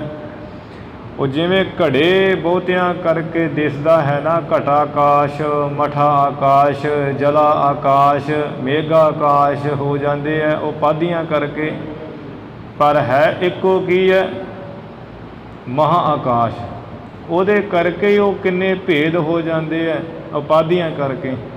ਇਹ ਜਿੰਨੇ ਸਰੀਰ ਹੈ ਇਹ ਮਾਇਆ ਦੀ ਉਪਾਧੀਆਂ ਕਰਕੇ ਵੱਖੋ ਵੱਖਰੇ ਦਿਸ ਰਹੇ ਆ, ਫਿਰ ਉਨੇ ਹੀ ਸਾਨੂੰ ਜਿਹੜੇ ਦਿਸ ਰਹੇ ਵੀ ਸਰੀਰ ਵੱਖੋ ਵੱਖਰੇ, ਉਨੇ ਹੀ ਆਤਮਾ ਹੈ ਪਰ ਵਿਆਪਕ ਹੈ ਪਰਮੇਸ਼ਰ। ਜਦੋਂ ਇਹ ਸਰੀਰ ਰੂਪੀ ਘੜਾ ਟੁੱਟ ਜਾਂਦਾ ਹੈ, ਫਟ ਜਾਂਦਾ ਹੈ, ਮਕਾਨ ਰੂਪੀ ਜਿਹੜਾ ਸਰੀਰ ਰੂਪੀ ਮਕਾਨ ਇਹ ਢੱਠ ਜਾਂਦਾ ਹੈ, ਫਿਰ ਵਿਆਪਕ ਉਹ ਵਾਹਿਗੁਰੂ ਚੇਤਨ ਬ੍ਰਹਮ ਪਰਮਾਤਮਾ ਹੀ ਰਹਿ ਜਾਂਦਾ ਹੈ। ਰੋਵਨ ਹਸਨ ਤੁਮਾਰ ਜੋ, ਐ ਵੀ ਜਿਹੜਾ ਤੁਹਾਡਾ ਰੋਣਾ ਤੇ ਹੱਸਣਾ ਹੈ, ਸਰਬ ਅਕਾਰਥ ਜਾਨ, ਇਹ ਸਾਰਾ ਤੁਸੀਂ ਵਿਅਰਥੀ ਜਾਣ ਲਓ। ਵੀ ਕੋਈ ਮਰ ਜਾਂਦਾ ਤੇ ਤੁਸੀਂ ਕਹਿੰਦੇ ਵੀ ਉਹ ਵਾਹਿਗੁਰੂ ਨਾਲ ਮਿਲ ਗਿਆ ਤੇ ਹੱਸਦੇ ਹੋ, ਜੰਮ ਪੈਂਦਾ ਤੇ ਰੋਂਦੇ ਹੋ। ਇਹ ਤੁਹਾਡਾ ਸਾਰਾ ਵਿਅਰਥੀ ਹੈ ਰੋਣਾ ਹੱਸਣਾ। ਚੌਪਈ ਹੈ ਅਧੀਨ ਬਾਸ਼ਨਾ ਨਰ ਸਭ, ਜਿੰਨੇ ਇਹ ਪੁਰਸ਼ ਹੈ ਜੀਵ ਹੈ ਸਾਰੇ ਮਨ ਦੀਆਂ ਵਾਸ਼ਨਾ ਅਧੀਨੀ ਹੈ। ਜਾਂ ਤੇ ਜਨਮ ਧਰਤ ਪੁਨ ਪੁਨ ਤਬ, ਇਸੇ ਵਾਸਤੇ ਇਹ ਪੁਨਾ ਪੁਨਾ ਜਨਮ ਧਾਰਦੇ ਹੈ, ਪੁਨਾ ਪੁਨਾ ਮਰਦੇ ਹੈ। ਜਨਮ ਮਰਨ ਬਹੁਤ ਦੁੱਖ ਪਾਵੈ, ਜੰਮ ਕੇ ਆਉਂਦੇ ਹੈ ਤਾਂ ਵੀ ਦੁੱਖ ਪਾਉਂਦੇ ਆ, ਮਰ ਕੇ ਜਾਂਦੇ ਤਾਂ ਵੀ ਦੁੱਖ ਪਾਉਂਦੇ ਹੈ। ਬਾਰ ਬਾਰ ਆਵੈਂ ਜਗ ਜਾਵੈਂ, ਬਾਰ ਬਾਰ ਜਗਤ ਵਿੱਚ ਜੀਵ ਆਉਂਦੇ ਐ ਤੇ ਮਰ ਕੇ ਜਾਂਦੇ ਹੈ। ਗੁਰ ਕੇ ਵਾਕ ਸੁਨੇ ਅਸ ਜਬ ਹੀ, ਜਦੋਂ ਹੀ ਐਸੇ ਡੂੰਘੇ ਗਿਆਨ ਦੇ ਬਚਨ ਸੁਣੇ ਐ ਇਹਨਾਂ ਨੇ, ਹਿਰਦੇ ਵਿਚਾਰ ਕੀਓ ਨਰ ਸਭ ਹੀ, ਸਾਰਿਆਂ ਪੁਰਸ਼ਾਂ ਨੇ ਆਪਣੇ ਹਿਰਦਿਆਂ ਵਿੱਚ ਵਿਚਾਰ ਕੀਤਾ। ਸਤ ਬਚਨ ਇਨ ਸੰਤ ਬਖਾਨੇ, ਕਹਿੰਦੇ ਵੀ ਆ ਜੋ ਸੰਤ ਆ ਇਹਨਾਂ ਨੇ ਸੱਚੇ ਬਚਨ ਕਹੇ ਐ। ਮਤ ਹਮਾਰ ਮਿਥਿਆ ਪਹਿਚਾਨੇ, ਸਾਡੀ ਤੇ ਜਿਹੜੀ ਮੱਤ ਐਵੇਂ ਝੂਠੀ ਪਹਿਚਾਣੀ ਜਾਂਦੀ, ਸਮਝੀ ਜਾਂਦੀ, ਜੋ ਅਸੀਂ ਸੋਚਦੇ ਹਾਂ ਤੇ ਬਿਲਕੁਲ ਹੀ ਕੂੜ ਹੈ। ਬਿਨ ਸੰਦੇਹ ਭਏ ਜਬ ਸੁਨ ਕੈ, ਜਦੋਂ ਇਹ ਸੁਣ ਕੇ ਬਿਨਾ ਸੰਸ਼ੇ ਤੋਂ ਹੋਏ ਐ ਸਾਰੇ, ਬੰਧਨ ਕਰਤ ਭਏ ਗੁਰ ਗੁਣ ਕੈ, ਵੀ ਇਹ ਸਾਡੇ ਗੁਰੂ ਹੈ। ਗੁਰੂ ਮਹਾਰਾਜ ਨੇ ਕਹਿੰਦੇ ਤੁਸੀਂ ਸਾਡੇ ਗੁਰੂ ਜੀ, ਗੁਰੂ ਹੋ ਜੀ। ਗੁਰੂ ਜਾਣ ਕੇ ਵਿਚਾਰ ਕੇ ਨਮਸਕਾਰਾਂ ਕਰਨ ਲੱਗੇ ਸਾਰੇ ਤਿਬਤੀ ਲੋਕ। ਬਿਨਾ ਕਰਤ ਭੇ ਬਿਨਾ ਕਰਤ ਭੇ ਬਾਰੰਬਾਰੀ, ਵਾਰ ਵਾਰ ਮਹਾਰਾਜ ਨੂੰ ਨਮਸਕਾਰਾਂ ਕਰਦੇ ਐ। ਫਿਰ ਹਮਾਰੀ ਗਤ ਕੀਜੈ ਗਤਕਾਰੀ, ਮੁਕਤੀ ਕਰਨ ਵਾਲੇ ਸਤਿਗੁਰੂ ਜੀ ਸਾਡੀ ਕਲਿਆਣ ਕਰੀਏ। ਨਿਜ ਉਪਦੇਸ਼ ਦੀਜੀਏ ਹਮਕੋ, ਸਾਨੂੰ ਜਿਹੜਾ ਕੋਈ ਤੁਹਾਡਾ ਆਪਣਾ ਉਪਦੇਸ਼ ਹੈ ਉਹ ਉਪਦੇਸ਼ ਦਈਏ ਜੀ। ਸਰਨ ਪਰੇ ਕੀ ਲੱਜਿਆ ਤੁਮਕੋ, ਤੁਹਾਡੀ ਮਹਾਰਾਜ ਅਸੀਂ ਸ਼ਰਨ ਪਏ ਆ, ਤੁਹਾਨੂੰ ਸ਼ਰਨ ਪਏ ਦੀ ਲੱਜਿਆ ਹੈ। ਸਰਨ ਪਰੇ ਕੀ ਰਾਖ ਦਿਆਲਾ, ਨਾਨਕ ਤੁਮਰੇ ਬਾਲ ਗੋਪਾਲਾ, ਹਮ ਬਾਰਕ ਤੂੰ ਗੁਰ ਪਿਤਾ ਹੈ, ਦੇ ਮਤ ਸਮਝਾਏ। ਸੁਨ ਅਧੀਨਤਾ ਤਿਨ ਜਗ ਤੇਸਾ, ਜਗਤ ਦੇ ਮਾਲਕ ਗੁਰੂ ਸਾਹਿਬ ਜੀ ਇਹਨਾਂ ਦੀ ਅਧੀਨਤਾ ਬੇਨਤੀ ਸੁਣ ਕੇ ਦੇਤ ਭਏ ਆਪਨ ਉਪਦੇਸਾ, ਆਪਣਾ ਜਿਹੜਾ ਉਪਦੇਸ਼ ਹੈ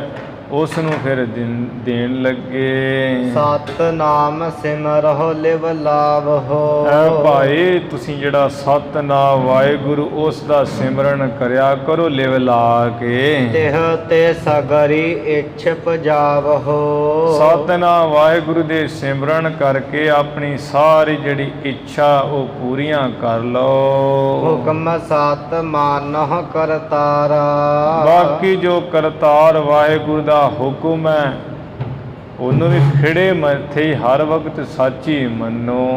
ਮਰਨ ਜੀਵਨ ਮਾਨਹੁ ਇੱਕ ਸਾਰਾ, ਜਿਹੜਾ ਮਰਨਾ ਤੇ ਜੀਣਾ ਇਹ ਤੇ ਇੱਕ ਬਰਾਬਰ ਹੀ ਹੈ ਜਾਣੋ। ਹਰਖ ਸੋਕ ਤੇ ਮਨ ਥਿਰ ਕੀਜੈ, ਜਿਹੜਾ ਖੁਸ਼ ਹੋਣਾ ਪਦਾਰਥਾਂ ਤੇ ਚਲੇ ਜਾਂ ਤੇ ਗਮ ਕਰਨਾ ਮਨ ਵਿੱਚ, ਇਹ ਆਪਣੇ ਮਨ ਨੂੰ ਸਥਿਤ ਕਰਨਾ ਕਰੋ। ਬਿਨ ਸੰਸੇ ਤਬ ਮੁਕਤ ਹੋਵੀਜੈ, ਜਦੋਂ ਮਨ ਨੂੰ ਐਵੇਂ ਸਥਿਤ ਕਰ ਲਓਗੇ ਤੇ ਬਿਨਾਂ ਸੰਸ਼ੇ ਤੋਂ ਤੁਸੀਂ ਮੁਕਤ ਹੋ ਜਾਓਗੇ। ਆਸ ਉਪਦੇਸ਼ ਸੁਨਿਓ ਸਿੱਖ ਭਏ, ਐਸਾ ਗੁਰੂ ਜੀ ਦਾ ਉਪਦੇਸ਼ ਸੁਣ ਕੇ ਸਾਰੇ ਸਿੱਖ ਹੋਏ ਤਿਬਤੀ ਲੋਕ। ਸ੍ਰੀ ਨਾਨਕ ਮਹਿ ਨਿਸ਼ਚਾ ਕਏ, ਗੁਰੂ ਨਾਨਕ ਸਾਹਿਬ ਜੀ ਵਿੱਚ ਬੜਾ ਇਹਨਾਂ ਯਕੀਨ ਭਰੋਸਾ ਕੀਤਾ। ਸਤ ਸੰਗਤ ਹੋਵਨ ਤਹ ਲਾਗੀ, ਉਸ ਇਲਾਕੇ ਵਿੱਚ ਫਿਰ ਸਤ ਸੰਗਤ ਜਿਹੜੀ ਹੋਣ ਲੱਗੀ। ਹਰ ਕੀਰਤ ਗਾਵਹਿ ਵਡ ਭਾਗੀ, ਵੱਡਿਆਂ ਭਾਗਾਂ ਵਾਲੇ ਇਹ ਸਾਰੇ ਲੋਕ ਹੀ ਹਰੀ ਵਾਹਿਗੁਰੂ ਦੀ ਜਿਹੜੀ ਕੀਰਤ ਸਿਫਤ ਸਲਾਹ ਉਸ ਨੂੰ ਗਾਉਣ ਲੱਗੇ। ਸੇਵਾ ਸੰਤਨ ਕੀ ਸਭ ਕਰਹੀ, ਸਾਰੇ ਜਾਣੇ ਜਦੋਂ ਕੋਈ ਸੰਤ ਮਹੰਤ ਆਉਂਦਾ ਉਹਦੀ ਬੜੀ ਟਹਿਲ ਕਮਾਈ ਕਰਦੇ, ਸੇਵਾ ਕਰਦੇ ਰਲ ਮਿਲ ਕੇ। ਧਰ ਸ਼ਰਧਾ ਹਰ ਨਾਮ ਸਿਮਰਹੀ, ਹਿਰਦੇ ਵਿੱਚ ਸ਼ਰਧਾ ਧਾਰ ਕੇ ਵਾਹਿਗੁਰੂ ਦਾ ਹਰ ਨਾਮ ਜਿਹੜਾ ਸਿਮਰਦੇ। ਦੋਹਰਾ ਕਿਤਕ ਦਿਵਸ ਸ੍ਰੀ ਗੁਰ ਰਹੇ, ਕਿੰਨੇ ਦੇਣੇ ਗੁਰੂ ਸਾਹਿਬ ਜੀ ਇਸ ਖੰਡ ਦੇ ਵਿੱਚ ਰਹੇ। ਦੀਨੋ ਧਰਮ ਦ੍ਰਿੜਾਏ, ਜਿਹੜਾ ਸਿੱਖੀ ਧਰਮ ਅਕਾਲੀ ਧਰਮ ਹੈ ਉਹ ਹੈ ਪੱਕਾ ਹੀ ਜਿਹੜਾ ਕਰ ਦਿੱਤਾ ਸਭ ਨੂੰ। ਕਰ ਸੰਤੋਖ ਸਿੰਘ ਬੰਦਨਾ। ਭਾਈ ਸੰਤੋਖ ਸਿੰਘ ਜੀ ਕਹਿੰਦੇ ਮੈਂ ਐਸੇ ਸਤਿਗੁਰਾਂ ਨੂੰ ਨਮਸਕਾਰ ਕਰਕੇ ਪੂਰਨ ਹੋਇਓ ਧਿਆਏ। ਇਹ ਅਧਿਆਏ ਇੱਥੇ ਸੰਪੂਰਨ ਹੋ ਗਿਆ ਹੈ। ਐਸੇ ਸਤਿਗੁਰਾਂ ਜੀ ਦੇ ਚਰਨਾਂ ਉੱਪਰ ਮੈਂ ਕਵੀ ਭਾਈ ਸੰਤੋਖ ਸਿੰਘ ਨਮਸਕਾਰ ਕਰਦਾ ਹਾਂ, ਜਿਨ੍ਹਾਂ ਦੀ ਕਿਰਪਾ ਨਾਲ ਇਹ ਜਿਹੜਾ ਅਧਿਆਇ ਇੱਥੇ ਸੰਪੂਰਨ ਹੋ ਗਿਆ ਹੈ ਜੀ। ਇਤ ਸ੍ਰੀ ਗੁਰੂ ਨਾਨਕ ਪ੍ਰਕਾਸ਼ ਗ੍ਰੰਥੇ ਉਤਰਾਰ ਦੇ ਖੰਡਨ ਪ੍ਰਸੰਗ ਵਰਣਨ ਨਾਮ ਦੁਤੀਯ ਅਧਿਆਏ। ਇੱਥੇ ਸ੍ਰੀ ਗੁਰੂ ਨਾਨਕ ਪ੍ਰਕਾਸ਼ ਗ੍ਰੰਥ ਦਾ ਜਿਹੜਾ ਅਖੀਰਲਾ ਅੱਧਾ ਹਿੱਸਾ ਹੈ ਉਹਦੇ ਵਿੱਚੋਂ ਦੂਸਰਾ ਅਧਿਆਇ ਇੱਥੇ ਸਮਾਪਤ ਹੋ ਗਿਆ, ਜਿਹਦੇ ਵਿੱਚ 9 ਖੰਡਾਂ ਦੀ ਕਥਾ ਚੱਲ ਰਹੀ ਹੈ। 5 ਜਿਹੜੇ ਖੰਡਾਂ ਵਿੱਚ ਗੁਰੂ ਜੀ ਨੇ ਆਪਣਾ ਸਤਿਨਾਮ ਦਾ ਚੱਕਰ ਫਰਾ ਦਿੱਤਾ ਹੈ ਜੀ। ਕੇਤਕ ਦਿਵਸ। ਇਸ ਤਰ੍ਹਾਂ ਇਹ ਜਿਹੜਾ ਪ੍ਰਸੰਗ ਇੱਥੇ ਸਮਾਪਤ ਹੋ ਗਿਆ ਹੈ। ਧੰਨ ਧੰਨ ਸ੍ਰੀ ਗੁਰੂ ਗ੍ਰੰਥ ਸਾਹਿਬ ਜੀ ਮਹਾਰਾਜ। ਗੁਰੂ ਕੀ ਸੰਗਤ ਬਖਸ਼ਨਾਰ ਬਖਸ਼ ਲੈਣਾ ਜੀ। ਭੁੱਲਾਂ ਚੁੱਕਾਂ ਦੀ ਖਿਮਾ ਵਿਚਾਰਾਂ ਦੀ ਸਮਾਪਤੀ ਹੈ। ਕੇਤਕ ਦਿਵਸ ਸ੍ਰੀ ਗੁਰ ਰਹੇ ਦੀਨਾ ਧਰਮ ਦ੍ਰਿੜਾਏ। ਕਰ ਸੰਤੋਖ ਸਿੰਘ ਬੰਦਨਾ ਪੂਰਨ ਹੋਇਓ ਧਿਆਏ। ਇਤ ਸ੍ਰੀ ਗੁਰੂ ਨਾਨਕ ਪ੍ਰਕਾਸ਼ ਗ੍ਰੰਥੇ ਉਤਰਾਰ ਦੇ ਖੰਡਨ ਪ੍ਰਸੰਗ ਵਰਣਨ ਨਾਮ ਦੁਤੀਯ ਅਧਿਆਏ। ਵਾਹਿਗੁਰੂ ਜੀ ਕਾ ਖਾਲਸਾ ਵਾਹਿਗੁਰੂ ਜੀ ਕੀ ਫਤਿਹ।